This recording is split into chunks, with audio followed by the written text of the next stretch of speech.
ਹੁਣ ਜ਼ਿੰਦਗੀ ਦਾ ਸਫ਼ਰ ਕੇਟੀ ਟਰੱਕਿੰਗ ਨਾਲ ਹੋਏਗਾ ਹੋਰ ਵੀ ਆਸਾਨ। ਕੇਟੀ ਟਰੱਕਿੰਗ ਕੋਲ ਨੇ ਪੱਕੇ ਲੋਡ ਤੇ set routes, California to Kansas, California to Missouri, California to Arkansas, California to Oklahoma. ਇੰਨਾ ਹੀ ਨਹੀਂ, ਤੁਸੀਂ ਆਪਣੇ ਹਿਸਾਬ ਨਾਲ ਸਕੈਜੂਲ ਬਣਾ ਸਕਦੇ ਹੋ।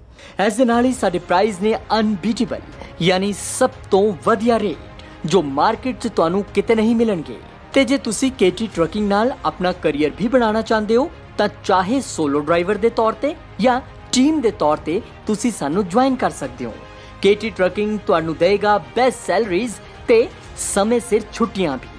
ਹੋਰ ਜ਼ਿਆਦਾ ਜਾਣਕਾਰੀ ਲਈ ਤੁਸੀਂ ਸੰਪਰਕ ਕਰ ਸਕਦੇ ਹੋ ਕੁਲਵੰਤ ਸਿੰਘ ਸੁਨਰ ਤੇ Mandeep Singh ਬਿਲਗਾਨੋ। Where there is a will, there is a way. And where there is a way, there is Pandal Brothers. ਤੁਹਾਡਾ ਹਰ ਲੋਡ ਸਾਡੀ ਜ਼ਿੰਮੇਵਾਰੀ ਹੈ। 70 ਤੋਂ ਉੱਪਰ ਨਵੇਂ Volvo trucks, custom order refrigerated trailer, fine logistics.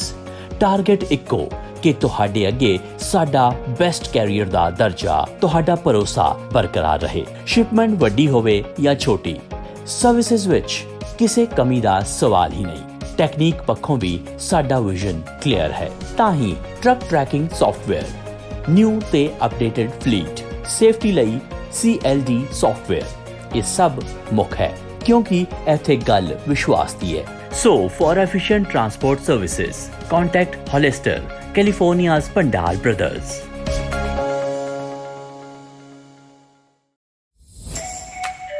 Reliable ਮਤਲਬ ਭਰੋਸੇਮੰਦ ਤੇ ਭਰੋਸੇਮੰਦ ਮਤਲਬ reliable tyre depot.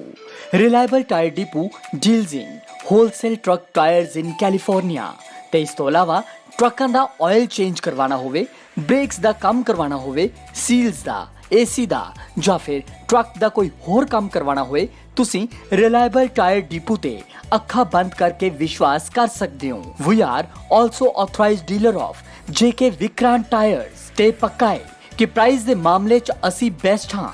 So do visit reliable tyre depot 1601 south union avenue, Bakersfield, California. ਜ਼ਿਆਦਾ ਜਾਣਕਾਰੀ ਦੇ ਲਈ ਸੁਰਜੀਤ ਸਿੰਘ ਬਾਜਵਾ ਤੇ ਇੰਦਰਜੀਤ ਸਿੰਘ ਗਿੱਲ ਨੂੰ ਹੇਠ ਲਿਖੇ ਨੰਬਰਾਂ ਤੇ ਸੰਪਰਕ ਕਰੋ। 6613782373, 6613784622। 2201 south union village, Bakersfield, California ਵਿਖੇ ਪੰਜਾਬੀ ਭਰਾਵਾਂ ਦਾ ਮਨਪਾਉਂਦਾ ਫਿਊਲ ਨੰਬਰ 1 ਸਟਾਪ ਅਤੇ ਯੂਨੀਅਨ ਵਿਲੇਜ ਵੈਰਾਈਟੀ ਅਤੇ ਤਾਜ਼ੇ ਖਾਣੇ ਦਾ ਭੰਡਾਰ, ਜਿੱਥੇ ਟਰੱਕਾਂ ਵਾਲੇ ਵੀਰਾਂ ਨੂੰ ਸਸਤੇ ਰੇਟਾਂ ਤੇ ਡੀਜ਼ਲ ਅਤੇ ਖਾਣ ਪੀਣ ਦੀ ਹਰ ਤਰ੍ਹਾਂ ਦੀ ਸਹੂਲਤ, ਜਿੱਥੇ ਇੰਡੀਅਨ, ਸਪੈਨਿਸ਼ ਤੇ ਵੱਖ-ਵੱਖ ਕਿਸਮਾਂ ਦੇ ਤਾਜ਼ੇ ਫੂਡਸ ਦੀ ਸੁਵਿਧਾ। ਇੱਕ ਵਾਰ ਬ੍ਰੇਕਾਂ ਮਾਰੋ ਫੇਰ ਬ੍ਰੇਕਾਂ ਆਪਣੇ ਆਪ ਹੀ ਲੱਗਦੀਆਂ ਰਹਿਣਗੀਆਂ। ਸਾਨੂੰ ਅਜ਼ਮਾਓ। ਵਧੇਰੇ ਜਾਣਕਾਰੀ ਲਈ ਸੁੱਖੀ ਘੁੰਮਣ ਤੇ ਜੇ ਘੁੰਮਣ ਨੂੰ ਹੇਠ ਲਿਖੇ ਨੰਬਰਾਂ ਤੇ ਸੰਪਰਕ ਕਰੋ। 661 304 7500, 661 885 8858।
ਵਾਹਿਗੁਰੂ ਜੀ ਕਾ ਖਾਲਸਾ, ਵਾਹਿਗੁਰੂ ਜੀ ਕੀ ਫਤਿਹ। ਹਫ਼ਤਾਵਾਰੀ ਪ੍ਰੋਗਰਾਮ ਸਿੱਖਾਂ ਦੇ ਭਖ ਦੇ ਮਸਲੇ ਵਿੱਚ ਤੁਹਾਡਾ ਸਾਰਿਆਂ ਦਾ ਸਵਾਗਤ ਹੈ। ਇਸ ਹਫ਼ਤੇ ਆਪਾਂ ਦੋ ਪ੍ਰੋਗਰਾਮ ਜਿਹੜੇ ਕਰਨ ਜਾ ਰਹੇ ਹਾਂ, ਥੋੜ੍ਹੇ ਜਿਹੇ ਪਿਛਲੇ ਪ੍ਰੋਗਰਾਮਾਂ ਤੋਂ ਹਟ ਕੇ ਕਰਨ ਜਾ ਰਹੇ ਹਾਂ। ਅੱਜ ਦਾ ਪ੍ਰੋਗਰਾਮ ਪੰਜਾਬ ਦੀ ਰਾਜਨੀਤੀ, ਕਿਉਂਕਿ ਬਹੁਤ ਜ਼ਿਆਦਾ ਪੰਜਾਬ ਦੀ ਰਾਜਨੀਤੀ ਭਖੀ ਹੋਈ ਆ ਔਰ ਬਹੁਤ ਸਾਰੇ ਵੀਰਾਂ ਦੀ ਡਿਮਾਂਡ ਸੀ ਕਿ ਰਾਜਨੀਤੀ ਉੱਤੇ ਜ਼ਰੂਰ ਗੱਲ ਕਰਿਆ ਕਰੋ। ਬਹੁਤ ਭੰਬਲ ਭੂਸੇ 'ਚ ਆ, ਸਾਨੂੰ ਸਮਝ ਨਹੀਂ ਆ ਰਹੀ ਕਿਹੜੀ ਪਾਰਟੀ ਸਾਡੀ ਆਪਣੀ ਆ, ਕਿਹੜੀ ਬਗਾਨੀ ਆ, ਕਿਹੜੀ ਗੇਮ ਚੱਲ ਰਹੀ ਆ ਪੰਜਾਬ ਵਿੱਚ, ਕੌਣ ਕਿਹੜੀ ਖੇਡ ਖੇਡ ਰਿਹਾ। ਵੀ ਉਹ ਤਾਣੀ ਇਸ ਤਰ੍ਹਾਂ ਉਲਝਾਈ ਗਈ ਆ ਵੀ ਆਮ ਬੰਦੇ ਦੀ ਸਮਝ ਤੋਂ ਬਾਹਰ ਆ। ਇਹ ਨਹੀਂ ਪਤਾ ਲੱਗ ਰਿਹਾ ਕਿ ਹਿਤੈਸ਼ੀ ਕੌਣ ਆ ਅਤੇ ਦੁਸ਼ਮਣ ਕੌਣ ਆ। ਸੋ ਅੱਜ ਅਸੀਂ ਬਹੁਤ ਦੇਰ ਤੋਂ ਸਾਡੀ ਕੋਸ਼ਿਸ਼ ਸੀ ਕੋਈ ਇਹੋ ਜਿਹੇ ਸ਼ਖਸੀਅਤ ਨੂੰ ਲੱਭਿਆ ਜਾਵੇ ਜਿਹਦੀ ਪੰਜਾਬ ਦੀ ਰਾਜਨੀਤੀ 'ਤੇ ਪੂਰੀ ਪਕੜ ਹੋਵੇ। ਅਤੇ ਕੈਪਟਨ ਚੰਨਣ ਸਿੰਘ ਸਿੱਧੂ ਹੁਣਾਂ ਨੂੰ ਤੁਸੀਂ ਸਾਰੇ ਜਾਣਦੇ ਹੋ ਕਿ ਪਿਛਲੇ ਕਾਫੀ ਸਮੇਂ ਤੋਂ ਬੜੇ ਨਿਧੜਕ ਹੋ ਕੇ ਪੰਜਾਬ ਦੇ ਹਰ ਮੁੱਦੇ 'ਤੇ ਖਾਸ ਕਰਕੇ ਰਾਜਨੀਤੀ ਉੱਤੇ ਬੋਲਦੇ ਆ ਰਹੇ ਆ। ਔਰ ਉਹ ਕਦੇ ਇਹ ਨਹੀਂ ਸੋਚਦੇ ਗੱਲ ਕਰਨ ਲੱਗਿਆ ਕਿ ਮੈਂ ਇਹਦੇ ਬਾਰੇ ਨਹੀਂ ਬੋਲਣਾ, ਇਹਦੇ ਬਾਰੇ ਬੋਲਣਾ ਜਾਂ ਕਿਸੇ ਪੱਖ ਦੇ ਵਿੱਚ ਬੋਲਣਾ ਅਤੇ ਕਿਸੇ ਦੇ ਪੱਖ ਵਿੱਚ ਨਹੀਂ ਬੋਲਣਾ। ਉਹ ਹਰੇਕ ਬੰਦੇ ਜੋ ਉਹਨਾਂ ਨੂੰ ਸਾਹਮਣੇ ਦਿਖਦਾ ਆ ਉਹਦੇ ਬਾਰੇ ਉਹ ਗੱਲ ਕਰਦੇ ਆ ਅਤੇ ਸੱਚ ਤੁਹਾਡੇ ਸਾਹਮਣੇ ਲਿਆਉਂਦੇ ਆ। ਸੋ ਅੱਜ ਆਪਾਂ ਉਹਨਾਂ ਨਾਲ ਗੱਲ ਕਰਾਂਗੇ ਪੰਜਾਬ ਦੀ ਰਾਜਨੀਤੀ ਬਾਰੇ। ਅਤੇ ਕੱਲ੍ਹ ਦਾ ਪ੍ਰੋਗਰਾਮ ਆਪਾਂ ਜਿਹੜਾ ਰੱਖਿਆ ਆ ਉਹ ਸਿੱਖੀ ਕੀ ਆ, ਕਿਉਂਕਿ ਸਿੱਖ ਕਾਮਰੇਡ ਇਹ ਬਹੁਤ ਗੱਲਾਂ ਚੱਲ ਰਹੀਆਂ ਸੀ। ਆਪਾਂ ਉਹਦੇ ਬਾਰੇ ਕਰਾਂਗੇ ਗੱਲ ਵੀ ਸਿੱਖ ਕੌਣ ਆ ਅਤੇ ਕਾਮਰੇਡ ਕੌਣ ਆ। ਕੱਲ੍ਹ ਨੂੰ ਆਪਣਾ ਖੁੱਲ੍ਹਾ ਪ੍ਰੋਗਰਾਮ ਹੋਊਗਾ, ਉਹਦੇ ਵਿੱਚ ਕਾਲਾਂ ਸ਼ੁਰੂ ਤੋਂ ਖੁੱਲ੍ਹੀਆਂ ਹੋਊਗੀਆਂ, ਤੁਸੀਂ ਕਦੇ ਵੀ ਕਾਲ ਕਰ ਸਕਦੇ ਹੋ। ਅੱਜ ਦੇ ਪ੍ਰੋਗਰਾਮ 'ਚ ਅਸੀਂ 45 ਮਿੰਟ ਬਾਅਦ ਕਾਲਾਂ ਖੋਲ੍ਹਾਂਗੇ। ਹਾਂਜੀ ਜਗਮੋਹਨ ਸਿੰਘ ਜੀ, ਤੁਸੀਂ ਪ੍ਰੋਗਰਾਮ ਦੀ ਸ਼ੁਰੂਆਤ ਕਰੋ। ਜੀ ਆਇਆਂ ਜੀ। ਜਿਹੜੇ ਵੀ ਦਰਸ਼ਕ ਸਾਨੂੰ ਗੁਰਮਤਿ ਟੀਵੀ, ਸੱਚ ਦੀ ਖੋਜ ਫੇਸਬੁੱਕ ਪੇਜ, ਦੇਸੀ ਚੈਨਲ, ਸਾਂਝੀ ਸੋਚ ਟੀਵੀ, ਪਿਓਰ ਪੰਜਾਬੀ ਟੀਵੀ, ਦੇਸੀ ਚੈਨਲ 'ਤੇ ਲਾਈਵ ਦੇਖ ਰਹੇ ਉਹਨਾਂ ਸਾਰੇ ਦਰਸ਼ਕਾਂ ਦਾ ਜੀ ਆਇਆਂ। ਜਿਹੜੇ ਸਰੋਤੇ ਸਾਨੂੰ ਐਜ਼ ਏ ਐਪਾਂ 'ਤੇ ਐਜ਼ ਏ ਰੇਡੀਓ ਸੁਣਦੇ ਆ ਉਹਨਾਂ ਸਰੋਤਿਆਂ ਦਾ ਜੀ ਆਇਆਂ। ਸਭ ਤੋਂ ਪਹਿਲਾਂ ਆਪਾਂ ਦਸਮ ਪਾਤਸ਼ਾਹ ਵੱਲੋਂ ਬਖਸ਼ੀ ਫਤਿਹ ਅਰਜ ਕਰਾਂਗੇ। ਵਾਹਿਗੁਰੂ ਜੀ ਕਾ ਖਾਲਸਾ, ਵਾਹਿਗੁਰੂ ਜੀ ਕੀ ਫਤਿਹ। ਹਮੇਸ਼ਾ ਕੋਸ਼ਿਸ਼ ਕਰਦੇ ਹਾਂ ਕਿ ਵੱਖ-ਵੱਖ ਸ਼ਖਸੀਅਤਾਂ ਤੁਹਾਡੇ ਰੂਬਰੂ ਕੀਤੀਆਂ ਜਾਣ। ਉਹਨਾਂ ਦੀ ਲੜੀ ਦੇ ਤਹਿਤ ਹੀ ਅੱਜ ਸਾਡੇ ਕੋਲ ਸਰਦਾਰ ਕੈਪਟਨ ਚੰਨਣ ਸਿੰਘ ਜੀ ਸਿੱਧੂ ਹਾਜ਼ਰ ਨੇ। ਆਪਾਂ ਨੂੰ ਪਤਾ ਵੀ ਦੂਜਰ ਕੈਪਟਨ ਸਾਹਿਬ ਜਿਹੜੇ ਪਟਿਆਲੇ ਵਾਲੇ ਆਪਣੇ ਮੁੱਖ ਮੰਤਰੀ ਦੇ ਅਹੁਦੇ ਤੋਂ ਲਏ ਆ ਉਹ ਵੀ ਸਿੱਧੂ ਨੇ। ਉੱਧਰ ਜਿਹੜੇ ਸਿੱਧੂ ਸਾਹਿਬ ਜਿਹੜੇ ਪ੍ਰਧਾਨ ਬਣੇ ਆ ਨਵਜੋਤ ਸਿੰਘ ਸਿੱਧੂ ਕਾਂਗਰਸ ਦੇ, ਉਹ ਵੀ ਸਿੱਧੂ ਨੇ। ਅਤੇ ਅੱਜ ਉਹਨਾਂ ਸਿੱਧੂਆਂ 'ਤੇ ਗੱਲਬਾਤ ਕਰਨ ਲਈ ਅਸੀਂ ਸਰਦਾਰ ਚੰਨਣ ਸਿੰਘ ਸਿੱਧੂ ਹੁਣਾਂ ਨੂੰ ਲੈ ਕੇ ਆਏ ਆਪਣੇ ਨਾਲ। ਇਹਨਾਂ ਨੂੰ ਸੁਣਨ ਦਾ ਮੌਕਾ ਮੇਰਾ ਖਿਆਲ ਹੈ 5-6 ਸਾਲ ਪਹਿਲਾਂ ਮਿਲਿਆ। YouTube 'ਤੇ ਇਹਨਾਂ ਨੂੰ ਸੁਣਿਆ, ਬੜੀ ਇੱਕ ਖੁਆਇਸ਼ ਸੀ ਮਨ 'ਚ ਕਿਤੇ ਇਹਨਾਂ ਨਾਲ ਰੂਬਰੂ ਹੋਵਾਂਗੇ, ਗੱਲਬਾਤ ਕਰਾਂਗੇ।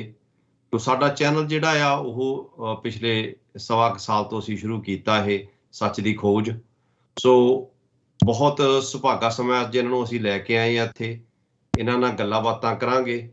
ਸੋ ਕੈਪਟਨ ਸਾਹਿਬ, ਪਹਿਲਾਂ ਸਭ ਤੋਂ ਪਹਿਲਾ ਸਵਾਲ ਜਿਹੜਾ ਤੁਹਾਨੂੰ ਇਹ ਆ ਵੀ ਆਪਣੇ ਨਿੱਜੀ ਜੀਵਨ ਬਾਰੇ ਥੋੜ੍ਹਾ ਜਿਹਾ ਦਰਸ਼ਕਾਂ ਨੂੰ ਚਾਨਣਾ ਪਾਓ, ਚਾਹੇ ਸੰਖੇਪ ਦੇ ਵਿੱਚ, ਚਾਹੇ ਜਿੱਦਾਂ ਮਰਜ਼ੀ ਤੁਸੀਂ ਜ਼ਰੂਰ ਆਪਣੇ ਖੁੱਲ੍ਹ ਕੇ ਦੱਸੋ ਵੀ ਤੁਸੀਂ ਜ਼ਿੰਦਗੀ ਦਾ ਸਫ਼ਰ ਕਿੱਥੋਂ ਸ਼ੁਰੂ ਕੀਤਾ ਅਤੇ ਅੱਜ ਜਿਹੜੇ ਮੁਕਾਮ 'ਤੇ ਆ ਕਿਸ ਤਰ੍ਹਾਂ ਪਹੁੰਚੇ ਆ। ਜੀ ਆਇਆਂ ਤੁਹਾਡਾ। ਪਹਿਲਾਂ ਤਾਂ ਜੀ ਫਤਿਹ ਬੁਲਾਈਏ। ਵਾਹਿਗੁਰੂ ਜੀ ਕਾ ਖਾਲਸਾ, ਵਾਹਿਗੁਰੂ ਜੀ ਕੀ ਫਤਿਹ। ਮੈਂ ਕੈਪਟਨ ਚੰਨਣ ਸਿੰਘ ਸਿੱਧੂ, ਪ੍ਰਧਾਨ ਸ਼ੇਰੇ ਪੰਜਾਬ ਵਿਕਾਸ ਪਾਰਟੀ। ਮੇਰਾ ਜਨਮ ਜਿਹੜਾ ਉਹ ਪਾਕਿਸਤਾਨ 'ਚ ਹੋਇਆ, ਜ਼ਿਲ੍ਹਾ ਲਾਹੌਰ, ਜਮਸ਼ੇਰ ਪਿੰਡ, 32 ਚੱਕ ਦੇ ਮੁਰੱਬੇ। ਔਰ ਅਸੀਂ 47 'ਚ ਮਾਈਗ੍ਰੇਟ ਕਰਕੇ ਪਟਿਆਲੇ ਪਹੁੰਚੇ। ਔਰ ਕੱਚੀਆਂ ਲਾਟਾਂ ਦੇ ਵਿੱਚ ਜਿਹੜੀਆਂ ਜ਼ਮੀਨਾਂ ਅਲਾਟ ਹੋਈਆਂ ਉਹ ਸਾਰੇ ਜੰਗਲ ਸੀਗੇ। ਮੈਂ ਤਾਂ ਖੈਰ ਬੜਾ ਛੋਟਾ ਜਿਹਾ ਸੀ ਉਦੋਂ। ਅਤੇ ਉਸ ਤੋਂ ਬਾਅਦ ਅਸੀਂ ਪਟਿਆਲੇ ਸੈਟਲ ਹੋ ਗਏ। ਅਤੇ ਮੇਰੀ ਜਿਹੜੀ ਇਨੀਸ਼ੀਅਲ ਪੜ੍ਹਾਈ ਹੈ, ਕਿਉਂਕਿ ਜਿਹੜਾ ਜ਼ਮੀਨ ਅਲਾਟ ਹੋਈ ਪਟਿਆਲੇ ਤੋਂ 20 ਕਿਲੋਮੀਟਰ ਦੂਰ ਸੀ, ਕੋਈ ਸੜਕਾਂ ਨਹੀਂ ਸੀ। ਮੈਂ ਸਮਾਣੇ 'ਚ ਨਾਨਕਿਆਂ ਕੋਲੇ 7ਵੀਂ ਤੱਕ ਪੜ੍ਹਿਆ। 8ਵੀਂ ਮੈਂ ਵਜ਼ੀਰਪੁਰ, ਫਿਰੋਜ਼ਪੁਰ ਦੇ ਕੋਲੇ ਵਜ਼ੀਰਪੁਰ ਹਾਈ ਸਕੂਲ ਦੇ ਵਿੱਚ ਮਿਡਲ ਸਕੂਲ ਦੇ ਵਿੱਚ ਪਾਸ ਕੀਤੀ। ਅਤੇ ਫਿਰ ਮੈਂ ਪਟਿਆਲੇ 'ਚ ਹਾਇਰ ਸੈਕੰਡਰੀ ਕੀਤੀ। ਫਿਰ ਮਹਿੰਦਰਾ ਕਾਲਜ ਦੇ ਵਿੱਚ ਮੈਂ ਦਾਖਲ ਹੋਇਆ। ਔਰ ਮੈਂ 67 ਦੇ ਵਿੱਚ ਆਰਮੀ 'ਚ ਕਮਿਸ਼ਨ ਲੈ ਗਿਆ। ਟ੍ਰੇਨਿੰਗ ਤੋਂ ਬਾਅਦ 5th ਏਅਰਬੋਰਨ ਰੈਜੀਮੈਂਟ, ਪੈਰਾਸ਼ੂਟ ਰੈਜੀਮੈਂਟ ਦੇ ਵਿੱਚ ਮੈਨੂੰ ਕਮਿਸ਼ਨ ਮਿਲਿਆ। ਔਰ ਮੈਂ 2 ਸਾਲ ਤੋਂ ਬਾਅਦ ਜਿਹੜਾ ਉਹ ਸਾਡੀ ਪਲਟਨ ਜਿਹੜੀ ਉਹ ਚਾਈਨਾ ਬਾਰਡਰ 'ਤੇ ਪਹੁੰਚੀ 1970 ਦੇ ਵਿੱਚ। ਤੇ ਉੱਥੇ ਨਵੰਬਰ 1 ਨੂੰ ਮੇਰਾ ਐਕਸੀਡੈਂਟ ਹੋ ਗਿਆ।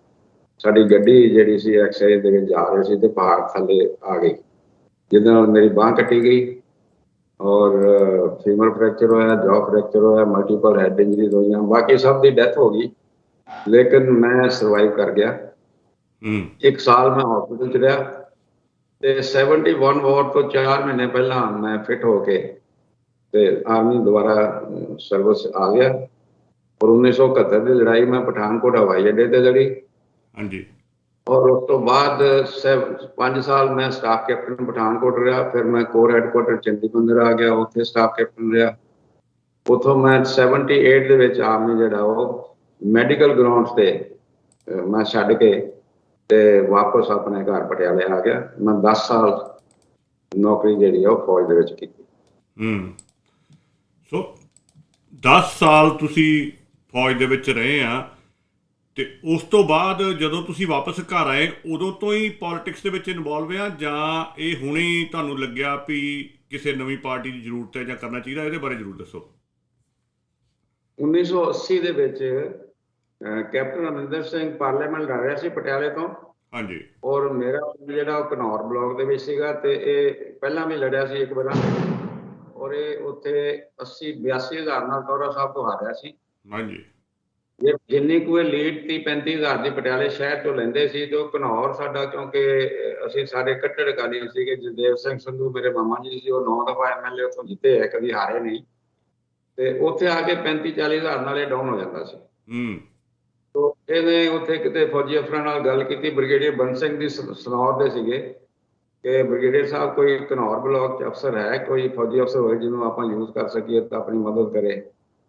तो मैं उदो नवा ही आया सी ते इन्होंने वो कहते जी कैप्टन जनरल सिंह सिद्धू है कतलार पिंड च, उही ने, होर तो कोई सारा बैकवर्ड एरिया कोई फौजी अफसर है नहीं।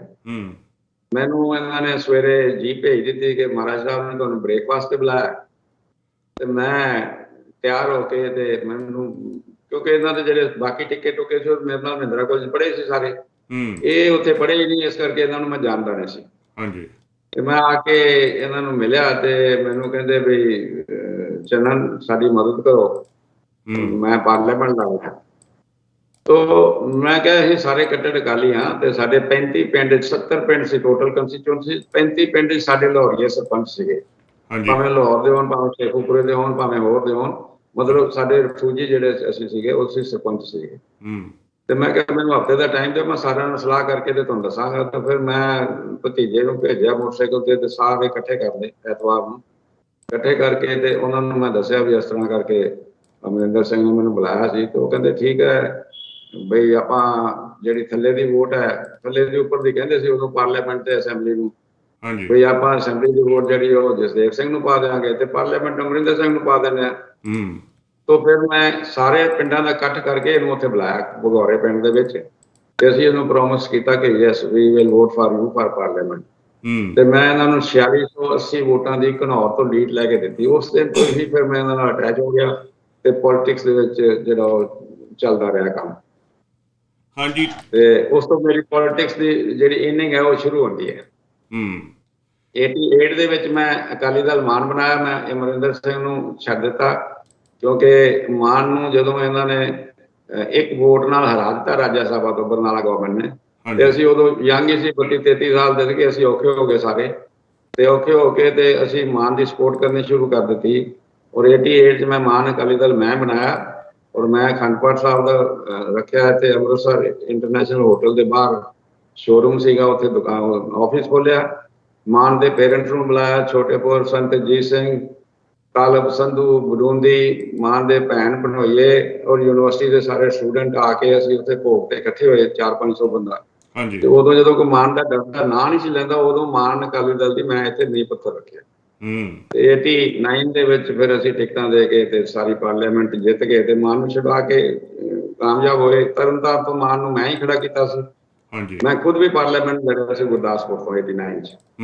सिर्फ मेरी सीट हरी सी, बाकी असीं सारियां जित गए सी क्योंकि उधर 6 हल्कियां दे विच जिहड़ी हिंदू वोट सी उस टाइम ते हिंदू वोट असीं कंपेन करन भी नहीं सी जांदे ते 3 हल्कियां 'च सिख वोट सीगी ते ਉਹ ਮੈਨੂੰ 1,59,932 ਵੋਟਾਂ ਪਈਆਂ ਏਮ ਵਾਸ ਕੇ ਅਕਾਲੀ ਦਲ ਜਿਹੜਾ ਬਾਦਲ ਸੀਗਾ ਉਹਨੂੰ 6000 ਵੋਟਾਂ ਹੀ ਪਈਆਂ।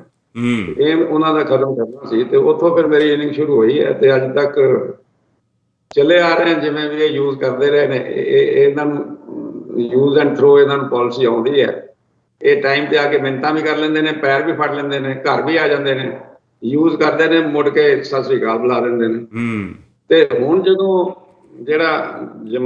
ਹੁਣ ਅਸੀਂ 2 ਸਾਲ ਦਾ ਕੋਵਿਡ ਦੇ ਟਾਈਮ ਤੇ ਦੇਖ ਰਹੇ ਹਾਂ, ਜਿਸ ਕਦਰ ਪੰਜਾਬ ਨੂੰ ਲੁੱਟਿਆ ਗਿਆ, ਜਿਸ ਤਰ੍ਹਾਂ ਪੰਜਾਬ ਦਾ ਬੇੜਾ ਗਰਕ ਕੀਤਾ ਗਿਆ, ਜਿਸ ਤਰ੍ਹਾਂ ਪੰਜਾਬ ਨੂੰ ਸੜਕ ਤੇ ਲਿਆ ਕੇ ਸੁੱਟ ਦਿੱਤਾ ਗਿਆ। ਹਾਲਾਂਕਿ ਸਾਡੀ ਉਮਰ ਹੈ ਨਹੀਂ ਪੋਲਿਟਿਕਸ ਖੇਡਣ ਦੀ। ਮੇਰਾ ਤਾਂ ਤੁਹਾਨੂੰ ਦੱਸਾਂ ਕਿ ਸਪਾਈਨ ਦਾ ਆਪਰੇਸ਼ਨ ਵੀ ਹੋਇਆ, ਮੇਰੇ ਸਾਰੇ ਨਟ ਬੋਲਟ ਹੋਏ ਨੇ। S1 ਤੋਂ ਲੈ ਕੇ L7 ਤੱਕ 6 ਤੱਕ ਮੇਰੇ ਨਟ ਬੋਲਟ ਹੋਏ ਨੇ। ਲੇਕਿਨ ਫਿਰ ਸਾਨੂੰ ਇੰਨਾ ਦੁੱਖ ਲੱਗਿਆ ਕਿ ਅੱਜ ਵੀ ਤੁਸੀਂ ਵੀਡੀਓ ਅਗਰ ਦੇਖੋ ਨਾ ਤੇ ਚਿੱਟਾ ਚਿੱਟਾ ਚਿੱਟਾ ਚਿੱਟਾ, ਕੋਈ ਮਾਈ ਬਾਪ ਹੀ ਨਹੀਂ ਰਿਹਾ ਪੰਜਾਬ ਦਾ। ਪੰਜਾਬ ਦਾ ਬਚਿਆ ਹੀ ਕੱਖ। ਤੇ ਜੇ ਅਸੀਂ ਹੁਣ ਵੀ ਨਾ ਉੱਠੇ ਤੇ ਫਿਰ ਤਾਂ ਜਿਹੜੀਆਂ ਰਹਿੰਦੀਆਂ ਕਹਿੰਦੀਆਂ ਕਸਰਾਂ ਉਹ ਵੀ ਪੂਰੀਆਂ ਹੋ ਜਾਣਗੀਆਂ।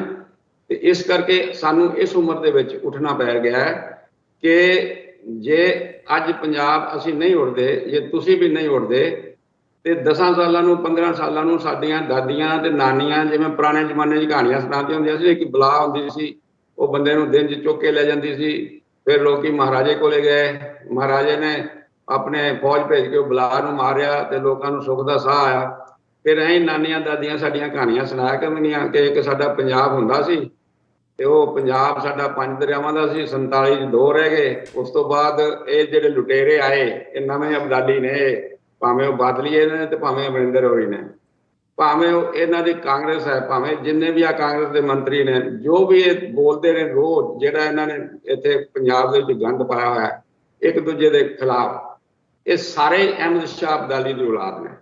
ਇਹਨਾਂ ਨੇ ਪੰਜਾਬ ਦਾ ਕੱਖ ਨਹੀਂ ਛੱਡਿਆ, ਕੁਛ ਨਹੀਂ ਜੇ ਛੱਡਿਆ। ਅੱਜ ਅਸੀਂ ਪਹਿਲਾਂ 2 ਲੱਖ ਦਾ, ਅੱਜ ਅਸੀਂ 5 ਲੱਖ ਦੇ ਕਰਜ਼ਾਈ ਹਾਂ, 5 ਲੱਖ ਕਰੋੜ ਦੇ ਕਰਜ਼ਾਈ। ਇਹਨਾਂ ਨੂੰ ਇਹ ਪੁੱਛੋ ਵੀ ਇਹ ਜਿਹੜਾ 3 ਲੱਖ ਕਰੋੜ ਹੁਣ ਚੜਾਤਾ ਤੁਸੀਂ, ਇਹ ਪੈਸਾ ਗਿਆ ਕਿੱਥੇ ਹੈ? ਟੈਕਸ ਤੁਸੀਂ ਹਰ ਚੀਜ਼ ਦੇ ਲੈਂਦੇ ਜੇ, ਦਿੰਦੇ ਤੁਸੀਂ ਕੱਖ ਵੀ ਨਹੀਂ। ਦੇਖੋ ਤੁਸੀਂ ਸੂਈ ਤੋਂ ਲੈ ਕੇ ਤੇ ਹਰ ਚੀਜ਼ ਤੱਕ ਜੋ ਪੰਜਾਬ 'ਚ ਖਰੀਦਿਆ ਜਾਂਦਾ, ਜੋ ਵਿੱਚ ਉਹਦੇ ਤੇ ਟੈਕਸ ਲੈਂਦੇ ਤੇ ਦਿੰਦੇ ਕੱਖ ਵੀ ਨਹੀਂ। ਨਾ ਹੈਲਥ ਖਰਚਾ ਤੁਹਾਡਾ ਕਿੱਥੇ ਹੁੰਦਾ? ਹੈਲਥ ਤੇ, ਐਜੂਕੇਸ਼ਨ ਤੇ, ਹਾਂਜੀ, ਐਗਰੀਕਲਚਰ ਤੇ। ਤੇ ਜੇ ਤੁਸੀਂ ਦੇਣਾ ਹੀ ਕੱਖ ਨਹੀਂ ਤੇ ਫਿਰ ਤੁਹਾਡਾ ਖਰਚਾ ਹੁੰਦਾ ਕੀ ਹੈ? ਕਿਤੇ ਆਮਦਨ ਤਾਂ ਤੁਹਾਡੀ ਤੋਂ ਜ਼ਿਆਦਾ ਹੈ, ਕਿਉਂਕਿ ਪੈਟਰੋਲ ਤੁਸੀਂ 100 ਤੇ ਲੈ ਗਏ, ਡੀਜ਼ਲ ਤੁਸੀਂ 90 ਰੁਪਏ ਤੇ ਲੈ ਗਏ। ਤੇ where the hell are you spending this money? ਫਿਰ ਅਸੀਂ ਲੱਖਾਂ ਕਰੋੜਾਂ ਦੇ ਕਰਜ਼ਾਈ ਕਿਉਂ ਹੁੰਦੇ ਜਾ ਰਹੇ ਹਾਂ? ਕਿਸੇ ਹਸਪੀਟਲ ਦੇ ਵਿੱਚ ਦੇਖੋ 500 ਏਕੜ 'ਚ ਹਸਪੀਟਲ ਹੈ ਪਟਿਆਲਾ, 250 'ਚ ਤੁਹਾਡਾ ਅੰਮ੍ਰਿਤਸਰ ਦੇਖ ਲਓ।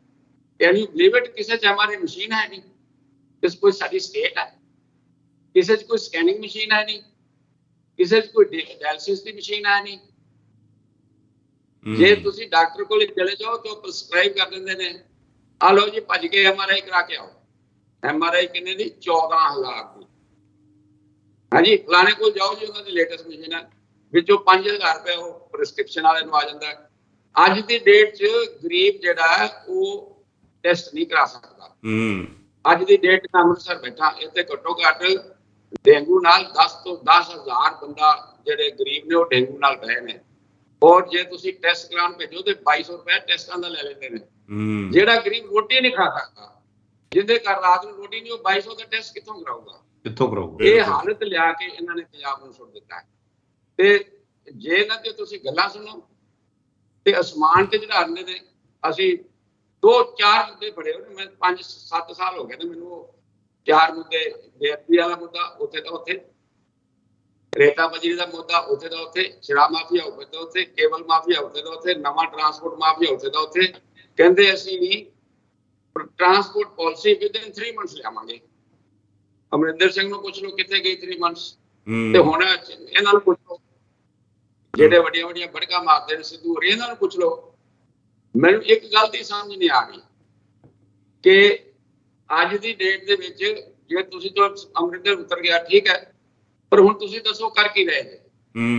1 ਮਹੀਨਾ ਦੇ ਤੁਹਾਨੂੰ ਟਾਈਮ ਦਿੱਤਾ, 1 ਮਹੀਨਾ ਤੁਹਾਨੂੰ ਵੇਟ ਅਸੀਂ ਕਰਦੇ ਰਹੇ।